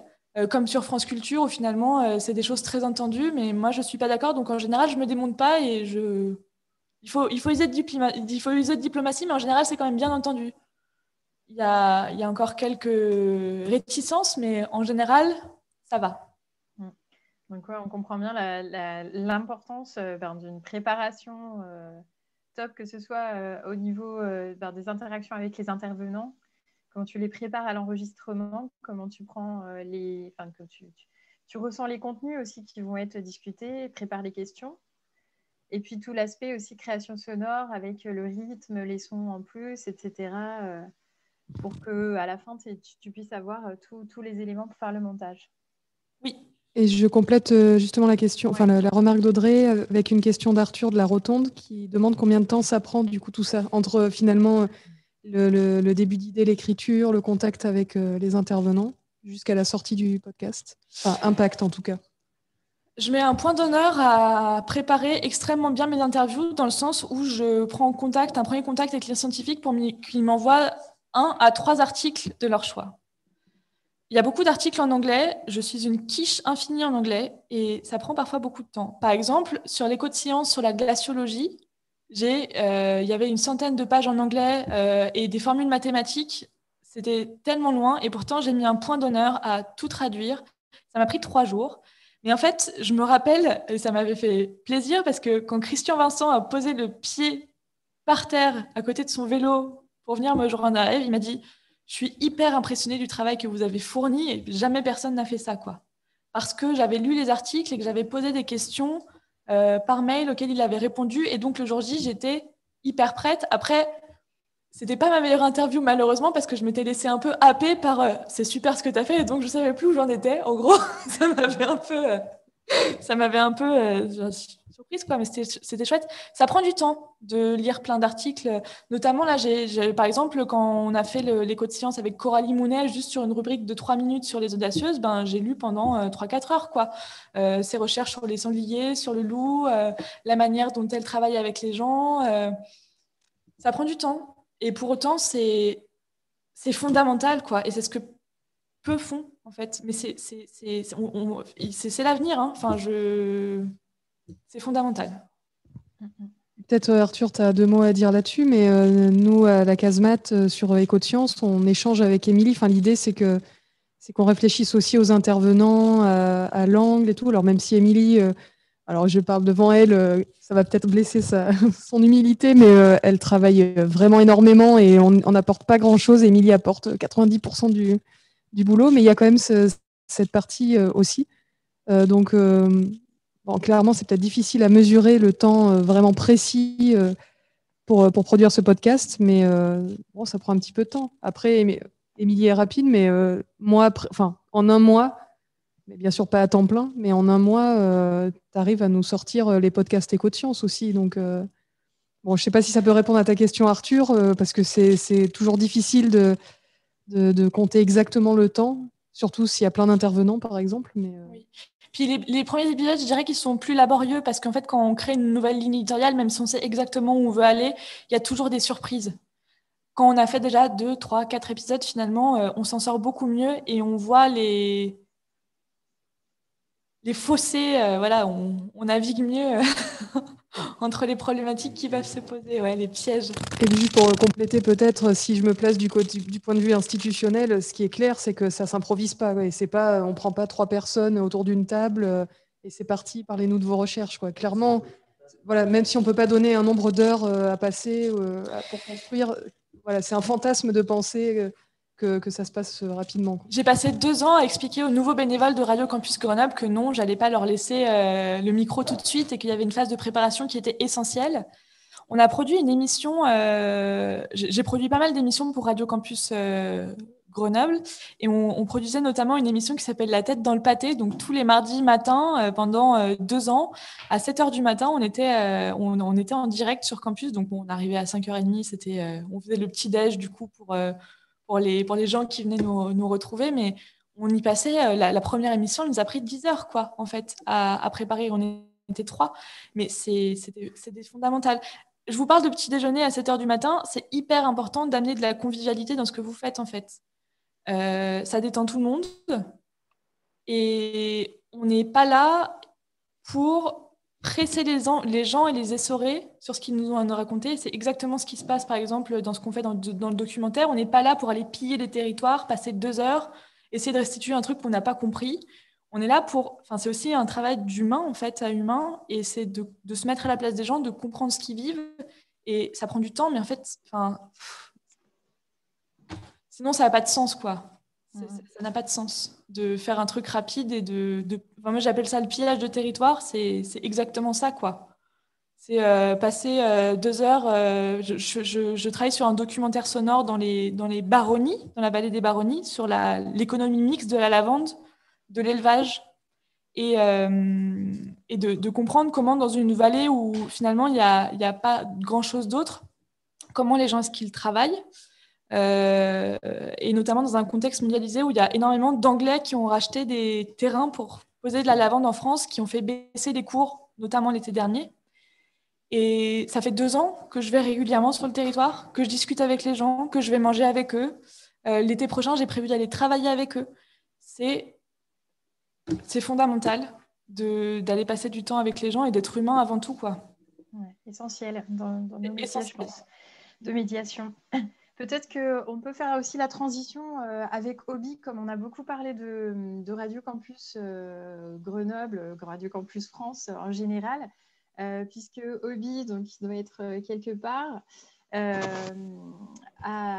s'est lancé en fait dans cette aventure de bénévole à Radio Campus Grenoble, et tu pourras parler aussi peut-être, Obi, de ton expérience avec RCF Isère également dans le cadre du master CST, donc d'un partenariat des étudiants qui peuvent aussi participer à la production et l'animation d'émissions de radio sur RCF. Je te laisse la parole, Obi. Oui, merci beaucoup, Audrey. Merci pour l'invitation. Est-ce que vous m'entendez bien ? Très bien. Oui, d'accord, on te voit, c'est parfait. on C'est parfait. Donc, oui, bonjour. Donc, moi, je m'appelle Bernard Harrison. Donc, je suis étudiant Master 2 CCST, qui a l'air d'être très bien représenté ce matin. Donc, voilà, oui, Audrey, comme tu as dit, oui, j'ai fait plusieurs, en tout cas, dans le cadre du Master, et juste un petit peu avant, puisque ça remonte en fait à 2018, où j'ai eu ma première en fait expérience radio, où je m'étais lancé donc à Radio Pulsar, parce que je suis originaire de Poitiers. Là-bas, donc c'est pas Radio Campus Poitiers, c'était Radio Pulsar, enfin ça l'est toujours. Et j'avais lancé donc avec des amis donc une émission de vulgarisation scientifique. Et c'est là où j'ai vraiment commencé à apprendre sur le tas dans les médias. Moi, ce que j'apprécie, et puis on en reparlera juste après, mais dans ces radios campus, c'est vraiment la liberté qu'on a de pouvoir établir sa propre ligne conductrice et éditoriale, et voilà, de vraiment apprendre sur le tas, tout en étant bien évidemment un minimum guidé, drivé. Et ça, c'est vraiment un atout fondamental, je pense, pour se lancer dans ce milieu-là. Donc, en 2019, j'ai rejoint le master CST et on a eu l'occasion d'avoir pas mal d'expériences, en tout cas sur la plateforme de radio, mais aussi sur les podcasts, on va en parler. Notamment, donc, tu faisais référence à RCF Isère, donc c'est un magazine qui s'appelle le Magazine des Sciences, qui est une émission qui est animée par les étudiants de Master 1. Moi, c'était l'an dernier et qui passe toujours, qui est toujours diffusé en ce moment même. L'idée étant que voilà, on est sur un projet tutoré, on est encadré par Nicolas Boutry, qui est directeur d'antenne RCF Isère. Et voilà, on évoque de quoi est-ce qu'on parle. C'est très simple, c'est de l'écosystème scientifique en fait du Grenoblois, donc des événements qui s'y passent, également des interviews et des portraits de chercheurs, et également des reportages sur la sphère grenobloise, bien évidemment. Donc ça m'a été personnellement très formateur, parce qu'encore une fois, ça m'a permis de renforcer vraiment toutes les compétences que j'avais, enfin, le minimum de compétences que j'avais déjà acquis l'an passé, parce que là, c'était vraiment dans un cadre vraiment radio, et ça, c'était vraiment l'avantage avec un directeur d'antenne qui sait de quoi il parle, il sait qui on est, il sait ce qu'il fait, et on sait où on va. Donc ça, c'est vraiment un vrai plus dans cette formation, dans ce master-là. Et donc, en parallèle, ça s'est terminé. Et en 2020, j'ai rejoint en tant que bénévole, Radio Campus Grenoble. J'ai lancé une émission qui s'appelle Microlab, voilà, qui a été diffusée de septembre 2020 à décembre 2020. L'idée étant que je voulais vraiment avoir une expérience, entre guillemets, personnelle de la radio, vraiment à fond. Et voilà, j'avais déjà pensé à lancer ce concept depuis plusieurs mois et j'ai mobilisé quelques amis de la promo et je leur ai dit, oui, venez, est-ce que ça vous dit de parler de science, enfin, tout bêtement, et c'est parti de là. Et je leur ai présenté un peu le concept. Donc voilà, c'était l'idée en fait de Microlab, c'était de faire le point finalement, voilà, sur l'actualité scientifique et de mettre en valeur également les chercheurs de l'activité scientifique à Grenoble. Voilà. Donc c'était une émission qui était diffusée en 2 parties et je l'ai conçue en fait de la manière suivante. Et enfin pour moi, à titre personnel, moi j'ai 3 questions en fait pour l'élaboration d'une émission. C'est qu'est-ce qu'on veut dire. La deuxième, c'est à qui on veut le dire, et la troisième, c'est comment on va le dire. Et généralement, à partir en fait de ce processus, en théorie, j'arrive à commence à avoir un semblant de ligne conductrice et ligne éditoriale. Et c'est ce qui est vachement important, parce que c'est vrai que lorsque j'ai lancé ma toute première émission en 2018, c'était un peu fouillis, on ne savait pas trop où on allait. Microlab, une fois que ça a été lancé en septembre, on savait où on allait, il y avait une ligne directrice, et c'est très important. En tout cas, à mon sens, de savoir la structure et où on va pour éviter de se disperser partout, quoi. Donc voilà, ça c'était en tout cas une très belle expérience. Et encore une fois, j'en profite pour remercier tous les bénévoles de Radio Campus Grenoble, parce qu'ils sont tous adorables.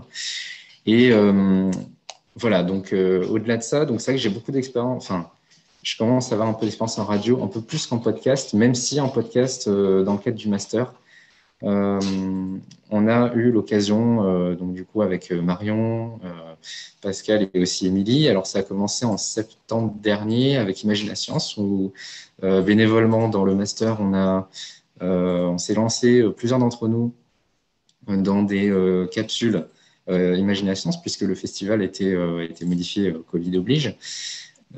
Là, c'était vraiment le début et je tâtonnais un petit peu. C'est vrai que en termes d'outils et de format, c'est pas la même chose, le podcast finalement. Et on en a fait 3, donc il y a eu celui-là, il y a eu très récemment, on a collaboré avec l'incubateur de start-up Linxium en partenariat avec le Collège doctoral, l'université et la région. On a sorti un podcast dans le master là-dessus également, et sur Écho de science également. Voilà, une série d'épisodes produite par notre promotion avec Émilie. Voilà, et ça m'a aussi apporté, parce que c'est deux formats complètement différents, radio et podcast. Et c'est vrai que là, en ce moment même, donc je suis en stage du coup au CNRS, à la délégation GIF sur Yvette. Et voilà, on réfléchit à produire de nouveaux contenus, en tout cas sur les réseaux et notamment sur YouTube. Parce que c'est quelque chose qui est vraiment, comme Émilie l'a dit, c'est un format qui a vraiment le vent en poupe, qui est très prisé. Et donc là, vraiment, c'est moi, je suis vraiment sur ces trois questions actuelles. Qu'est-ce qu'on veut dire, à qui on veut le dire et comment on va le dire. Donc voilà, c'est quelque chose, je suis plus encore pour l'instant en questionnement, comme nous tous ici. Donc voilà, c'est à peu près voilà, le tour de table que je peux faire autour de ma personne. Voilà. Super. Moi, j'avais une question justement par rapport à ce que tu disais. Donc, toi, tu as commencé avec la radio et puis tu es allé ensuite vers le podcast. Tu dis que les formats sont assez différents. Sur quel point tu as dû particulièrement t'adapter ou des difficultés que tu as pu rencontrer en passant d'un format à l'autre? Je pense que podcast, c'est différent au niveau de l'approche, parce que en termes de radio, pour moi, c'est quelque chose, et surtout en radio, la plupart du temps, j'ai été présent en tant que chroniqueur, mais aussi animateur. Ça, c'est quelque chose qui diffère beaucoup, parce que quand on a ce poste-là dans une équipe en radio, c'est comme une espèce de marathon. Voilà, il faut mener les choses, il faut aller au bout, mais même quand on est chroniqueur, moi, j'ai vraiment cette sensation qu'on doit aller au bout, c'est un marathon. Alors, sur le côté positif, bien évidemment. Et podcast, c'est plus, je ne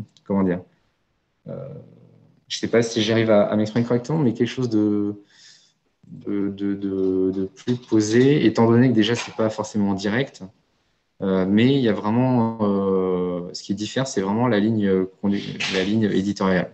Voilà. En fait, d'un côté, en podcast, il y a une ligne éditoriale qui est absolument importante à respecter. Et de l'autre côté, la radio, c'est vraiment aller au bout en fait, d'une mission, évidemment avec la ligne éditoriale, mais voilà, si on a une demi-heure d'émission, l'important quand on est animateur, c'est de pouvoir réussir à driver le mieux les choses. Voilà. En podcast, c'est complètement différent. Ouais, il y a l'effet du direct où il faut se concentrer pour avoir son contenu diffusé dans un temps fermé. Et le podcast, comme le disait Émilie, il y a le temps de redire, de reposer les questions, de retravailler le contenu dans le temps de l'enregistrement. Oui, il y a plus un format de liberté, quoi, finalement. Oui, ouais. On peut revenir dessus, effectivement. En fait, pour compléter peut-être, les radios sont soumises à des grilles de programme. Donc, typiquement, si Obi il avait 1 heure pour Microlab ou une demi-heure, et ben en fait, il devait rester dans la demi-heure ou l'heure parce que sinon, il grignote sur l'émission des copains d'après. Oui, ça s'est produit à plusieurs reprises et c'est un peu embêtant.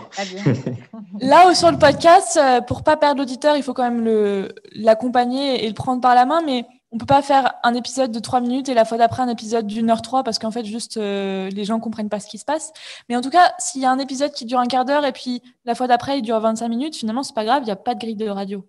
Et c'est là où peut-être le podcast permet une forme de liberté particulière, même si je trouve que les radios associatives sont quand même particulièrement agiles sur les formats quand il s'agit d'émissions spéciales ou de choses comme ça, quoi.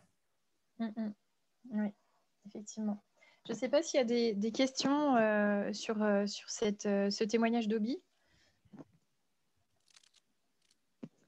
ou peut-être des expériences aussi de participants qui ont envie aussi de parler de ce qu'ils ont fait dans leur structure, de choses en particulier qui les ont marqués sur cette expérience. Moi, je peux parler de la leçon d'humilité que j'ai prise de la part des étudiants parce qu'on peut penser qu'on est un bon journaliste. Et en fait, j'ai participé à l'émission Microlab en tant qu'invitée. Je me suis trouvée mauvaise comme jamais. J'avais préparé Ils avaient tout bien fait, ils m'avaient donné leurs questions et tout, et ça a été terrible. Et c'est là que je me suis rendu compte que, alors je le savais déjà que c'était pas si facile que ça de parler d'un sujet dont on est spécialiste, mais en tout cas c'était sacrément chouette de travailler avec les étudiants et de se dire ok, en fait il y a encore des choses à apprendre quoi. Et on passe pas si facilement comme ça d'un côté ou de l'autre du micro. Peut-être je reviens sur une question qui a été posée il y a quelques temps par Dounia sur alors peut-être que Obi entre des réponses courtes qui permettent de garder un rythme et celles qui sont plutôt longues et qui sont nécessaires parfois, surtout quand on parle de science. Donc, je ne sais pas si tu as été confronté à ça, Obi, à réussir à trouver ce rythme. Ouais, bah, totalement. Et puis, du coup, je rejoins. Ça fait écho, écho de science. Ça fait écho à ce que disait Émilie. C'est-à-dire que il faut pas hésiter, voilà, quand on est en face à face avec des chercheurs, les interlocuteurs, à leur faire signe que voilà, c'est trop long ou il faudrait développer. Nous, on a été confrontés à ça, donc sur Microlab, par exemple, où le sujet, c'était donc le CRISPR-Cas. Donc, c'est un sujet qui est hyper large, que ce soit en termes scientifiques, biologie moléculaire, mais aussi éthique. Et on avait des invités qui s'étendaient énormément sur le sujet, à tel point que on leur avait donné à peu près 7-8 minutes et ça a débordé sur du 9-10 minutes, qui nous a un peu mis dans l'embarras, parce qu'il fallait respecter la pause au bout de 15 minutes, parce que l'émission durait une demi-heure. Et c'est vrai que je pense qu'il ne faut pas hésiter, tout en étant courtois, mais à faire des signes. Alors, Émilie, c'est la pro des langages des signes en radio. Je pense qu'elle vous dira peut-être plus que moi, mais c'est important aussi de dialoguer au-delà de l'interview avec l'invité, déjà pour le mettre en confiance, et puis pour communiquer au-delà de l'interview. Je pense que c'est très important parce que sinon, on peut aboutir sur des situations qui sont vraiment embarrassantes. Si en plus c'est du direct, c'est compliqué. Donc, je pense que c'est quelque chose qui est fondamental, de maintenir une connexion vraiment tout au long de la prise de parole avec l'interlocuteur qu'on a en face. Super. Alors, est-ce qu'il y a d'autres réactions ? Je ne sais pas si Dounia, tu as envie de faire ton témoignage de vive voix, peut-être sur ton expérience, parce que je vois que tu as posté quelque chose. Oui, pas de souci. Est-ce que vous m'entendez bien ? Oui, très bien. C'était juste pour rejoindre en effet ce que disaient Obi et Émilie sur la différence entre le podcast et la radio, parce que nous, on a vraiment le popotin entre deux chaises, où on est obligé de respecter la grille des programmes de la radio, donc d'avoir une émission d'1 heure avec vraiment structurée comme une émission radio, mais on est diffusé en podcast derrière. Et on a quelques projets de podcast aussi indépendants, natifs à côté. Et c'est pas du tout la même approche entre faire penser une émission radio 1 heure où il faut relancer parfois les invités et où on a une écoute qui est plutôt passive. Il faut toujours combler le son, qu'un podcast que je trouve beaucoup plus posé, où on va pouvoir peut-être même enregistrer plus longtemps, faire une interview plus longue et aller chercher des sons à caler ensuite. C'est beaucoup plus travaillé, je trouve. Et en tant que pour une première expérience, en effet, le podcast, je trouve ça beaucoup plus enrichissant et intéressant qu'une émission, entre guillemets, un peu plus classique de radio sous format de l'interview. Voilà. Merci. Merci, Dounia, pour le témoignage. Ouais. Ça rejoint tout le début de la discussion, effectivement, sur les créations sonores, sur tout ce qu'on peut faire à partir du son, de l'imaginaire, du travail d'interview, quoi. Donc, après, si je peux me permettre, j'entends le podcast, la radio. Par contre, il y a un discours qui me gêne de plus en plus. C'est qu'il y a l'air d'avoir une fracture, une brèche qui s'ouvre entre la radio et le podcast, alors qu'en vrai, on fait du son. Je suis toujours assez étonnée. Il y a le festival de la radio francophone des plus connus qui s'appelle Longueur d'onde à Brest, qui a lieu depuis de nombreuses années, qui a lieu tous les ans fin janvier, début février, sauf cette année. Et il y a un festival de podcasts qui s'est lancé en 2018 qui s'appelle le Paris Podcast Festival. Et je suis toujours très étonnée de voir que dans les règlements du concours du Paris Podcast Festival ne sont admis que les créations de podcasts natifs et pas les créations de radio. En vrai, on fait le même travail. C'est pas forcément dans l'idéologie de la radio associative, de tout ce que ça comporte en termes de c'était les radios pirates, et puis il y a un historique que le podcast n'a pas forcément. Mais je crois qu'il est aussi fondamental de ne pas opposer fermement ces deux médias, parce qu'en fait, on fait la même chose, on fait nos recherches de la même manière, on parle aux scientifiques, on parle au public des mêmes manières. Et je crois qu'il s'ouvre une brèche qui n'est pas forcément la bienvenue. Et ça, c'est mon avis personnel. Je sais qu'il y a beaucoup de gens qui ne sont pas d'accord avec moi, mais je trouve quand même que c'est dommage et ça va être dommageable pour les formats, en fait, et pour l'ouverture que ça apporte. Et si je peux ajouter aussi là-dessus, c'est plus pour l'expérience qu'on va apprendre peut-être le 27 mars prochain, parce que nous, on a l'idée d'enregistrer le prochain Écho de Science, donc le format podcast. Mais on a vu ça avec Émilie pour faire un enregistrement en direct avec du public si on a l'occasion. Mais bon, ça sera en ligne si on n'a pas l'occasion. Et dans tous les cas, ça sera en ligne. Donc, ça sera aussi intéressant de vous inviter tous qui participez à cette matinée, de voir comment le podcast est enregistré concrètement, mais dans des contraintes que tu n'as pas l'habitude d'avoir finalement, Émilie, pour ce podcast-là. Donc, voir aussi les adaptations que tu pourras faire pour que ce direct finisse aussi en podcast, quoi. En fait, ça va être typiquement, je vais travailler comme à la radio, c'est-à-dire que Emmanuel, qui fait la technique aujourd'hui, sera aussi le technicien lanceur de son. Et en fait, ce que ça demande en termes d'adaptation, c'est d'être hyper organisé et d'avoir tout cadré et d'avoir une montre à la place du cerveau. Et donc, de ne pas se poser la question du contenu, de se la poser avant et de répéter, mais de se poser la question de la montre et de l'intelligibilité le jour J, plutôt que de la question de se dire « Ah zut, mais j'ai oublié ça, mais comment est-ce que je vais le rajouter ?» Là où on peut le faire dans le podcast, puisque c'est de l'enregistrement. Alors que là, tout devra être clair, concis, avec un conducteur minuté à la seconde près. Mais en fait, ce n'est pas un problème dans le sens où le travail qu'on fait en amont sur le podcast, quand on appelle des scientifiques, quand on boit un café avec eux, je l'ai toujours fait à la radio et c'est comme ça qu'on pallie à ce genre de problématique de temps et de rythme. Donc, on verra tout ça le 27 mars en direct. La pression. Du coup, là, on a aussi parlé de notre technicien attitré, Emmanuel. Donc, on va passer sur la partie peut-être plus technique des choses qu'on n'a pas encore abordées, ce sujet. Voilà. Coucou. Qui ne fait pas que la technique. Hein. Et du coup, passer sur ces éléments techniques de quoi on a besoin pour faire un podcast.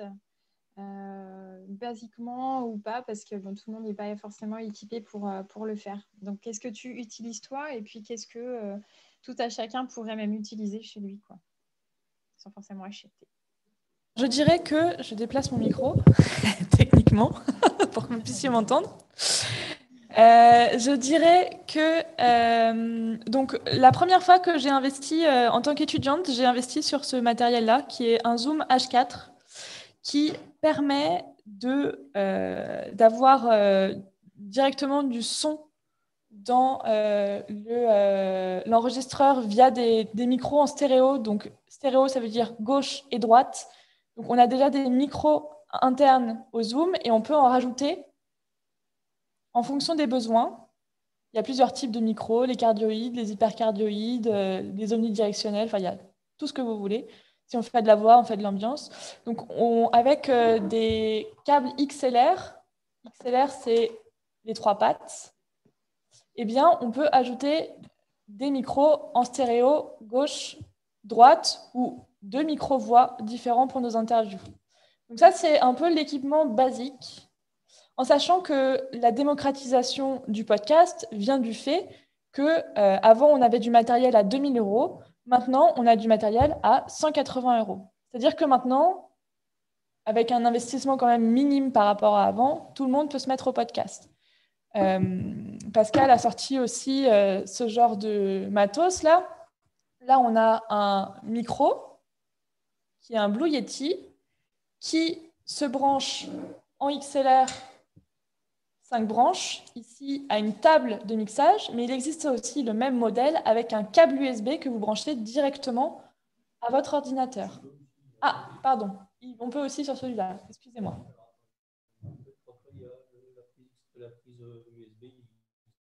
La prise USB à côté. Voilà. Donc, on a ces deux matériels.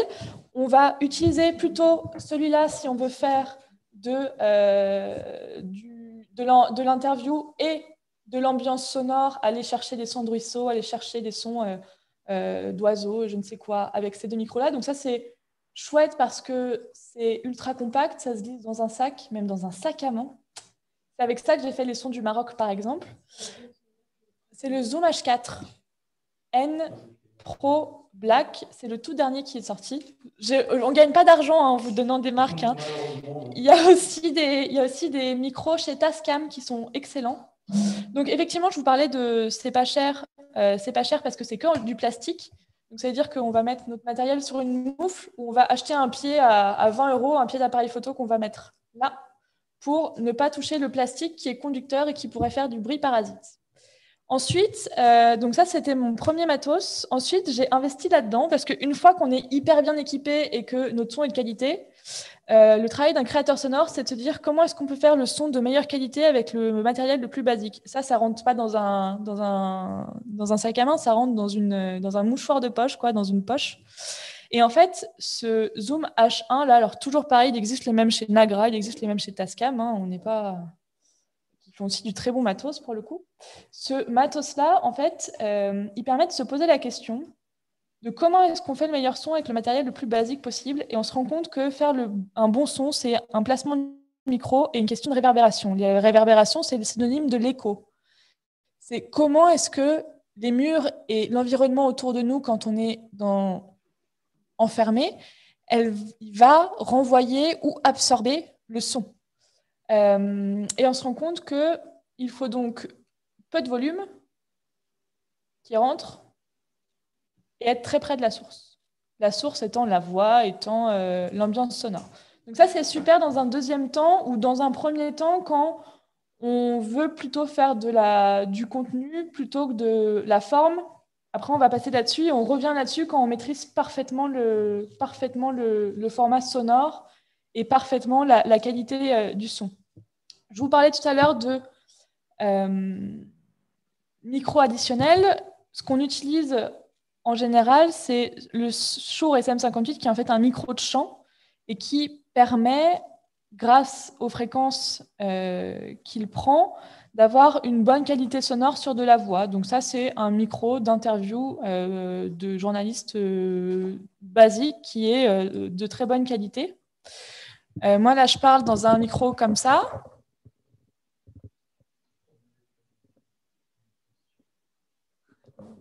Retourner en plein écran. Donc, un Rode comme ça, c'est de l'excellente qualité sonore audio.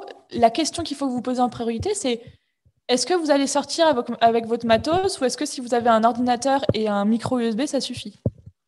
Voilà. Donc, est-ce que vous faites de l'ambiance sonore, finalement, ou est-ce que vous vous contentez de faire du talk? Ça, c'est vous qui voyez. Et là, sur les dernières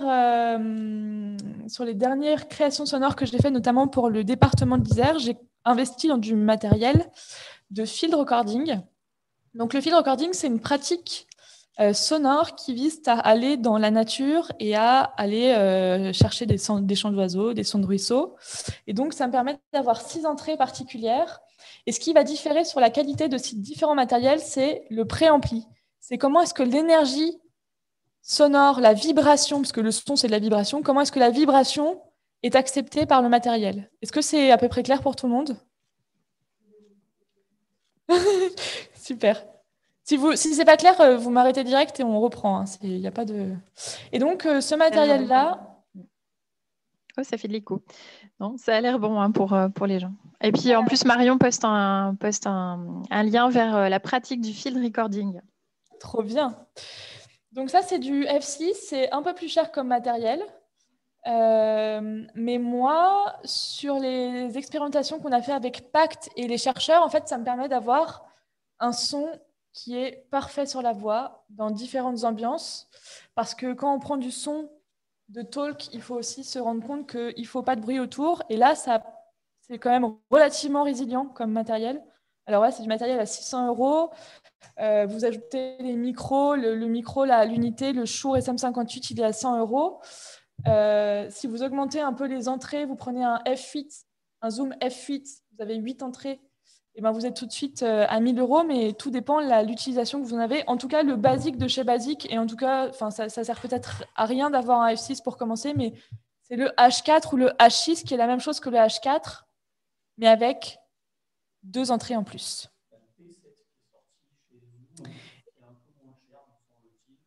Alors, exactement. Le P7, il est pour faire plutôt du live. Il est moins résilient sur les ambiances sonores. Mais en tout cas, c'est aussi une possibilité. Et là, à la casemate, on tient le live grâce à un matériel. Du coup, est-ce que tu peux montrer ? Non, pas de problème. Grâce à un matériel de chez Rode qui se met à vraiment essayer de trouver du marché chez les podcasters. Et donc là, vous voyez, vous avez un matériel qui est extrêmement facile à comprendre. Les touches, les potards et les faders sont colorés. On maximise le ludique vraiment, quoi. Et puis, il y a une entrée téléphone si vous voulez lancer du son depuis YouTube parce que vous avez vos musiques sur YouTube. Vous avez du Bluetooth, vous avez les différents... voilà, c'est prêt à l'emploi, quoi. On ne se pose plus la question. Sur du matériel comme on l'a vu juste avant, on doit avoir un petit peu de préparation avant de commencer l'enregistrement. Là où sur le Rodecaster, là que vous voyez à l'écran, il y a un peu moins de problématiques et un peu moins de questions à se poser. C'est prêt à l'emploi. Mais il faut un gros sac à dos. Ça, c'est sûr. Je crois, Marion, qu'il y avait une question au niveau de la technique. Merci. Je ne sais pas si Émilie a répondu ou s'il y avait encore des choses à traiter.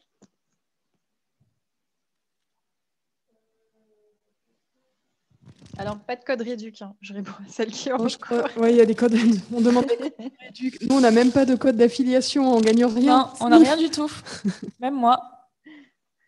Alors, il y avait des questions, mais peut-être qu'on va les aborder après, qui ne sont pas sur le matériel en tant que tel, mais plutôt sur, par exemple, les plateformes à privilégier, ou bien comment faire le montage aussi. Donc, j'imagine le logiciel aussi. Donc, je ne sais pas si tu as prévu d'en parler après. On peut en parler. Enfin, est-ce que peut-être il y a des questions sur le matériel ou est-ce que c'est bon ?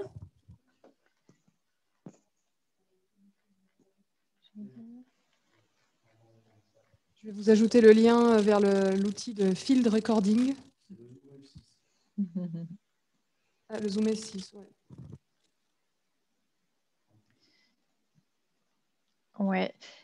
Je pense qu'on peut partir sur les plateformes de diffusion et de montage. J'ai l'impression que pour la technique, il n'y a pas vraiment de questions. Alors du coup, j'enchaîne juste, je vous dis les questions de vive voix.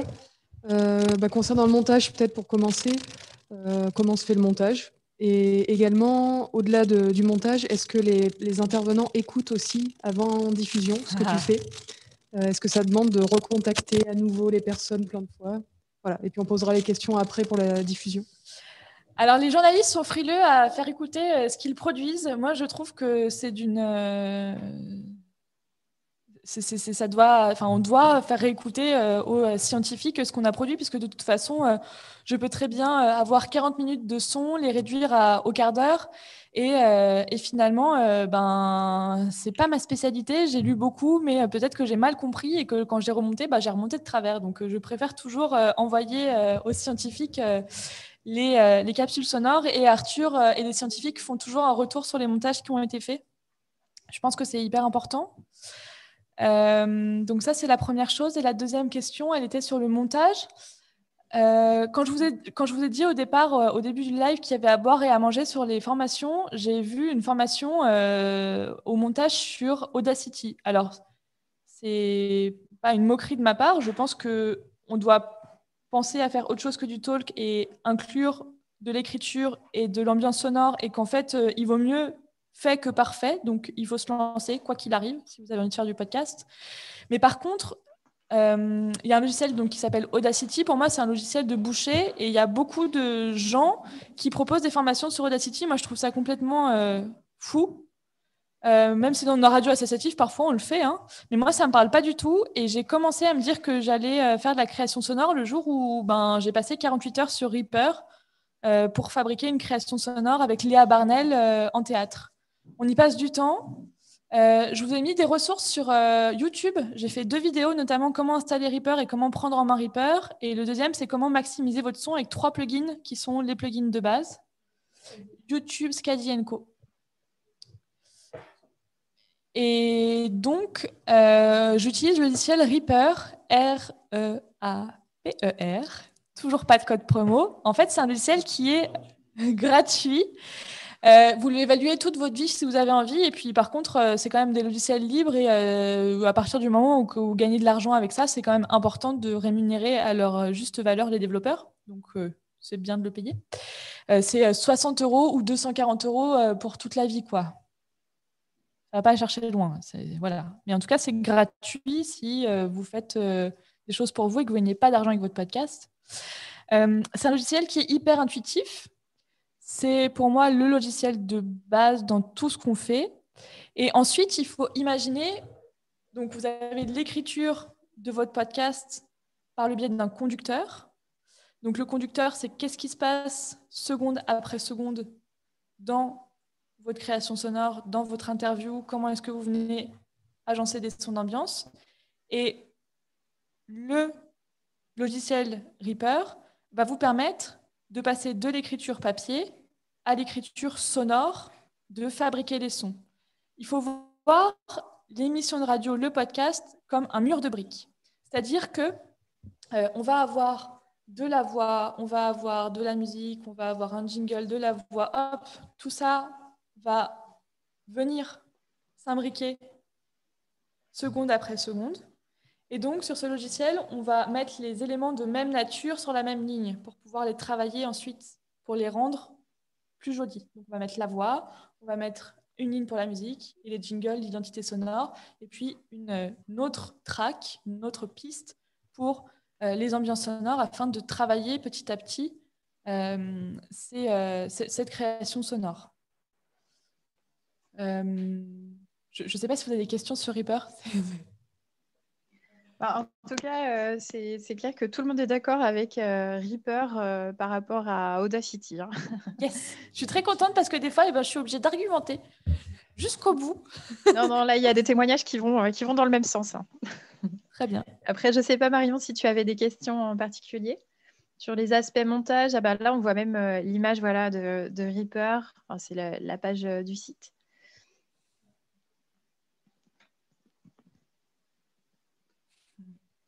Tu voulais un commentaire sur Reaper ou non par rapport à l'image? Parce que je ne le vois pas, moi, directement.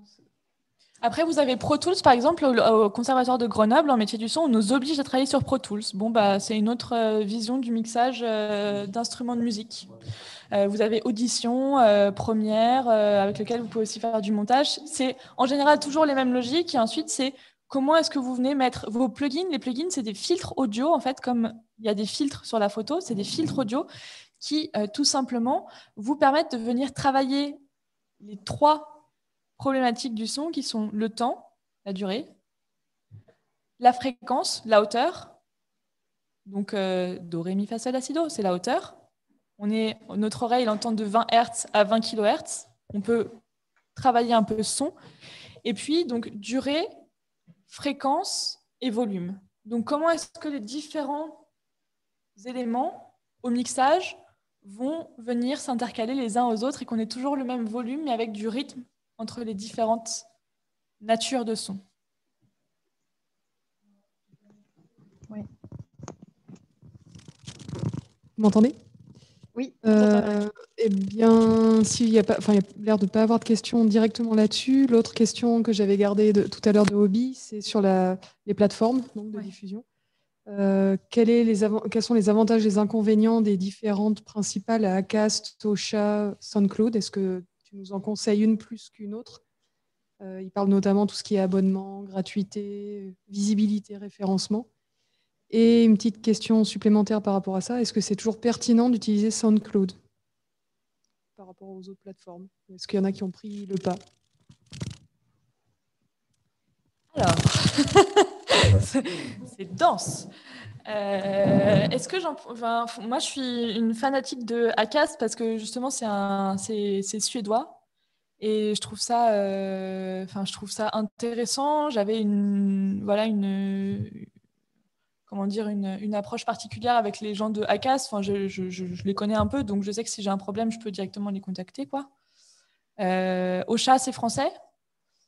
J'avais commencé à nourrir une plateforme pour les projets étudiants qu'on avait travaillé à l'université. Et en fait, il y avait du son qui était du son qu'on pouvait utiliser partout, mais en Creative Commons. Mais en fait, notre feed a été supprimé, quoi. Sauf que sur Encore, on peut directement mixer son podcast, comme sur SoundCloud, on peut revoir les niveaux. Je pense que toutes ces plateformes, elles ont des avantages et des défauts. Déjà, il faut savoir, à mon avis, si vous acceptez d'avoir une plateforme en anglais ou en français, parce que toutes ne sont pas en anglais ou en français. Alors moi, j'aime beaucoup SoundCloud parce que Radio Campus Grenoble, c'est aussi et surtout une station de radio de musique émergente. Il y a des fois des trucs qui ont 10 vues sur YouTube. Hein. Personne ne les connaît, mis à part s'ils passent sur Radio Campus Grenoble. Des choses très confidentielles et pour autant qui doivent exister. Et je trouve que SoundCloud, c'est un peu le lieu d'exception musicale où on retrouve beaucoup de choses, là où les autres plateformes sont vraiment des plateformes de podcast, c'est pas des plateformes de musique. Moi, je tiens quand même à avoir un compte SoundCloud et je paye un compte SoundCloud parce que je trouve ça intéressant et que c'était aussi le premier réseau social avec MySpace de, de musique, quoi. Donc, c'est un peu la tradition et mon côté historienne. Après, vous avez, par exemple, sur Ocha, vous êtes obligé de prendre un abonnement. Là où sur Acast, vous avez au moins un feed gratuit de podcast.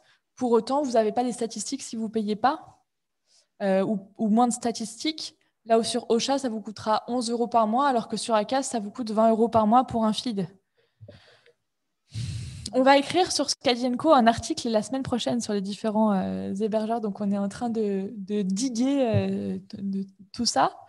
En tout cas, ce qu'il faut bien avoir en tête, c'est que vous avez un hébergeur sur lequel vous allez nourrir avec votre fichier MP3 votre feed de podcast, mais le travail ne s'arrête pas là. Si vous voulez être diffusé sur Apple Podcast, sur Deezer, sur Spotify, sur Google Podcast, sur les différentes applications Podcast Addict, Echo et compagnie, il va falloir prendre le flux RSS qui est généré par votre hébergeur et aller coller ces différents diffuseurs. C'est-à-dire qu'il faut bien comprendre que hébergeur et diffuseur, c'est pas pareil. L'hébergeur a sur son serveur votre .mp3, votre fichier. Le diffuseur, lui, reprend le flux RSS et l'envoie, quoi. Ocha, mais comme Acast, après, c'est ce qu'on veut payer ou pas, quoi. C'est ce qu'on veut payer ou non. Je ne sais pas si c'est clair sur les hébergeurs et les diffuseurs. Il n'y a pas de réaction, j'ai l'impression. Donc, J'ai endormi tout le monde. soit c'est clair, soit ils dorment, effectivement. On arrive bientôt vers la fin, je pense que c'est pour ça. Et puis voilà, Cindy, très clair, merci. Donc, je pense que c'était plutôt clair que plutôt que tout le monde dort. Super. J'ai endormi personne, ça me va très bien, parce qu'une médiation scientifique qui endort les gens, c'est quand même pas cool. Au contraire, on a plein d'idées de podcasts. On a Anouk qui dit donc Ocha Aka sont des hébergeurs, mais SoundCloud, qu'est-ce que c'est? C'est aussi un hébergeur puisqu'il génère un flux RSS. D'accord. Donc, hébergeur génère un flux RSS, les plateformes diffusent. Exactement. Mais SoundCloud ne diffuse pas, ne diffuse pas sur les plateformes type Apple Podcast ou autre. Si, puisqu'on peut aussi copier-coller le flux RSS. C'est ce qu'on avait fait avec Pacte. Puis ensuite, on a changé notre fusil d'épaule et on a pris un compte sur Acast, comme Éco-Science en fait. Et comme avec le podcast de la Cinémathèque d'ailleurs, j'ai tout sur Acast en fait. Mais sur Encore par exemple, ça n'avait pas été très chouette. Et ce qui est sympa là, je vous disais que le futur du podcast, c'était d'aller vers de l'interactif avec le public. Et Ocha, ils sont vraiment en train de développer là-dessus, quoi. On a une référence sur un produit, et ben on clique directement dessus. C'est pas forcément un produit commercial, mais ça peut être un article d'un scientifique, ça peut être une illustration. Après, moi, je suis une ayatollah du son et je pense qu'il ne faut pas qu'on aille jusqu'à l'image non plus, quoi. On n'est pas là pour faire du DAB+. Les radios, l'État français a décidé qu'on allait passer de la radio hertzienne FM à la DAB+, qui allait feeder des images et du texte en plus et de la pub en plus. C'est votre côté militant ensuite qui doit parler et s'exprimer, quoi. Est-ce que vous voulez mettre des images dans tous les sens ou pas, ou est-ce que le son se suffit à lui-même? Et là, du coup, vous choisirez votre hébergeur. Choisirez votre équipe. On a une petite question qui permet de faire un peu un petit bilan, celle de Zoé, qui demande en termes de budget pour se lancer. Combien il faudrait compter, donc en investissement matériel et avec ces questions d'hébergement aussi. Est-ce qu'on arrive là vite, en quelques secondes, à faire un bilan entre ce que tu nous as présenté en matos et l'abonnement? Alors, si vous pouvez repasser peut-être sur le matos. En fait, je vous disais que le H4, c'est le basique. Vous pouvez prendre ça aussi, mais ça, il faut être dans un placard ou dans une salle très bien meublée et pas avoir de bruit autour. Ça, c'est 100 €. Et avec 100 €, vous pouvez déjà commencer à enregistrer. Après, ça va vous prendre beaucoup de temps pour avoir un son de qualité si vous n'êtes pas professionnel. Ça, c'est 180 €. Et ça, c'est 100 €. Si vous voulez avoir 2 micros, un pour l'intervieweur, un pour l'invité, vous avez donc 100 € plus 100 €, 200 € plus 180 €, 380 €, plus les câbles, vous arrivez à 400 €. Et c'est parti. Voilà, puisque vous pouvez prendre un hébergeur gratuit. SoundCloud tolère 6 heures de son gratuit. Il y a aussi, alors il y a un truc c'était super en vogue dans les années 2015 quand j'ai commencé la radio. C'est ce qu'on appelle un audioblog chez Arte Radio. C'est gratuit. Ça permet d'avoir une base. C'est hyper old school. J'avais un vieux audioblog, c'est comme les Skyrock, là, vous savez, qu'on avait au collège, si vous êtes des années 90. Et ben, en fait, l'idée, c'est qu'il y a aussi des choses un peu plus modestes. Et de toute façon, il faut bien vous mettre dans la tête que fabriquer un podcast et les mettre sur des plateformes d'hébergement et de diffusion, c'est pas comme ça que vous serez écouté. Pénélope Boeuf, elle dit tout le temps, il faut vivre podcast, manger podcast, et à chaque fois que tu rencontres un copain ou une connaissance, tu lui demandes de mettre un commentaire sur ton podcast. Et bien en fait, le podcast, c'est ça. Il faut vivre et manger podcast. Voilà. Oui, ça fait une belle conclusion à tout ça. Peut-être qu'on prend encore une ou deux questions. Je vois, par exemple, qu'on n'a pas forcément tous compris ce que c'est que DAB. Oui. Le DAB+, alors je me rappelle plus de... Ouais, c'est ça, c'est DAB+, quand j'ai produit le dossier pour le CSA, donc le Conseil supérieur de l'audiovisuel. Et en gros, le DAB+, c'est la nouvelle manière de diffuser de la radio. C'est plus des ondes hertziennes, c'est un autre... Alors, je crois que c'est encore des ondes hertziennes, mais dans un canal, là, vous savez, 90.8, qui est l'indicatif de Campus Grenoble, ou tous les autres indicatifs. Mais en fait, il y a un canal égale une radio. Et ben, avec le DAB+, un canal égale un multiplex de 10 à 13 radios. C'est la radio numérique terrestre, exactement. Et donc, la Norvège est un des premiers pays au monde à avoir éteint la FM. Donc, c'est-à-dire que les radios FM, c'est aussi une question d'économie, hein, c'est-à-dire que si on a une radio FM, on ne peut plus avoir la radio en Norvège, il faut racheter un appareil. Et donc, normalement, les nouvelles voitures que vous achetez en ce moment sont équipées en DAB+. La Suisse a prévu d'éteindre sa FM d'ici 1 an. Et par contre, la Finlande rétropédale. Et on a un gouvernement qui vient de dire, en fait, non, on arrête, on reste à la FM, quoi. C'est encore une question d'économie, de nouvelles techniques et de faire racheter de la radio aux gens. Moi, je ne devrais pas dire ça, mais je suis très attachée à la radio pirate et à la radio pour tous. À l'heure actuelle, si vous voulez faire un émetteur radio avec une boîte de conserve, ben, c'est possible, en fait. Et ça veut dire qu'on a arrêté le monopole d'État sur la radio en 1981 avec l'arrivée au pouvoir de Mitterrand. En 2021, on a un truc hyper normé où on ne peut plus faire de la radio comme ça, alors que c'est un super outil de médiation et c'est un super outil d'expérimentation de soi, de prendre la parole. Voilà, j'ai un petit problème. C'est encore un problème militant, quoi, de se dire on perd un super outil en fait qui peut sortir un peu des clous, quoi. Alors, ça n'engage que moi. Hein, c'est ça. Donc, on arrive aux 11h. Je pense qu'on n'a pas vraiment de questions en cours dans le chat.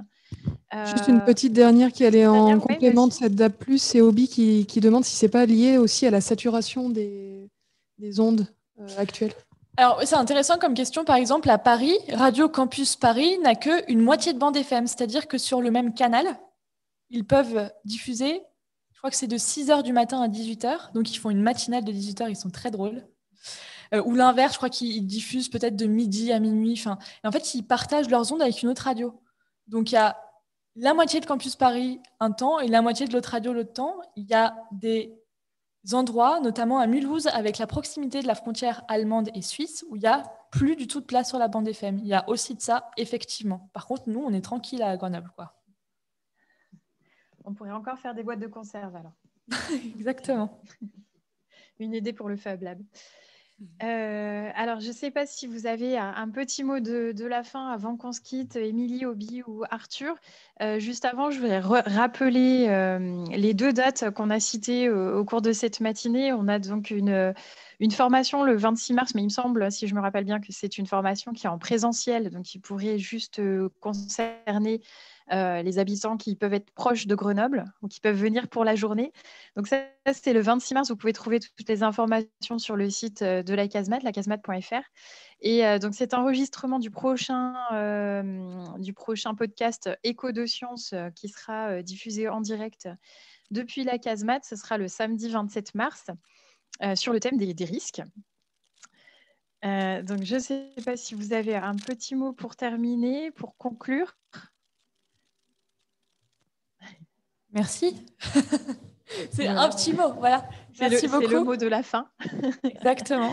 Non, je remercie beaucoup effectivement à l'équipe de la Casemate de nous avoir invités, Obi et Arthur, pour parler de cette aventure formidable qu'est le podcast. Et lancez-vous, voilà, c'est hyper important. Il vaut mieux fait que parfait, comme dirait ma copine Philou.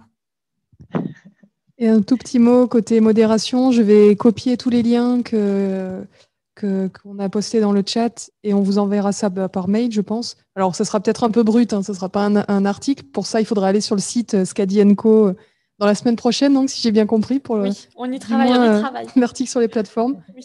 Et n'hésitez pas à par retour de mail aussi, à nous envoyer des petits commentaires des petits témoignages de votre ressenti et de ce que ce talk vous a apporté.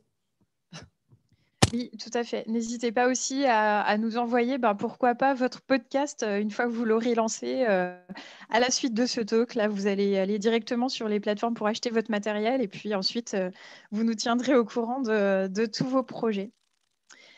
Pour un dernier rendez-vous que je n'ai pas cité, mais le prochain talk du Media Lab est déjà programmé. Ça sera pour le vendredi 12 mars.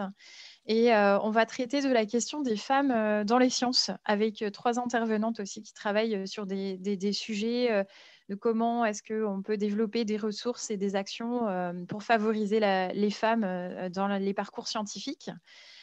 Donc le vendredi 12 mars, ça sera à 9h. On fera passer tout ça dans la newsletter de la CASMAT, sur les réseaux, etc. Donc voilà, déjà vous pouvez garder votre date.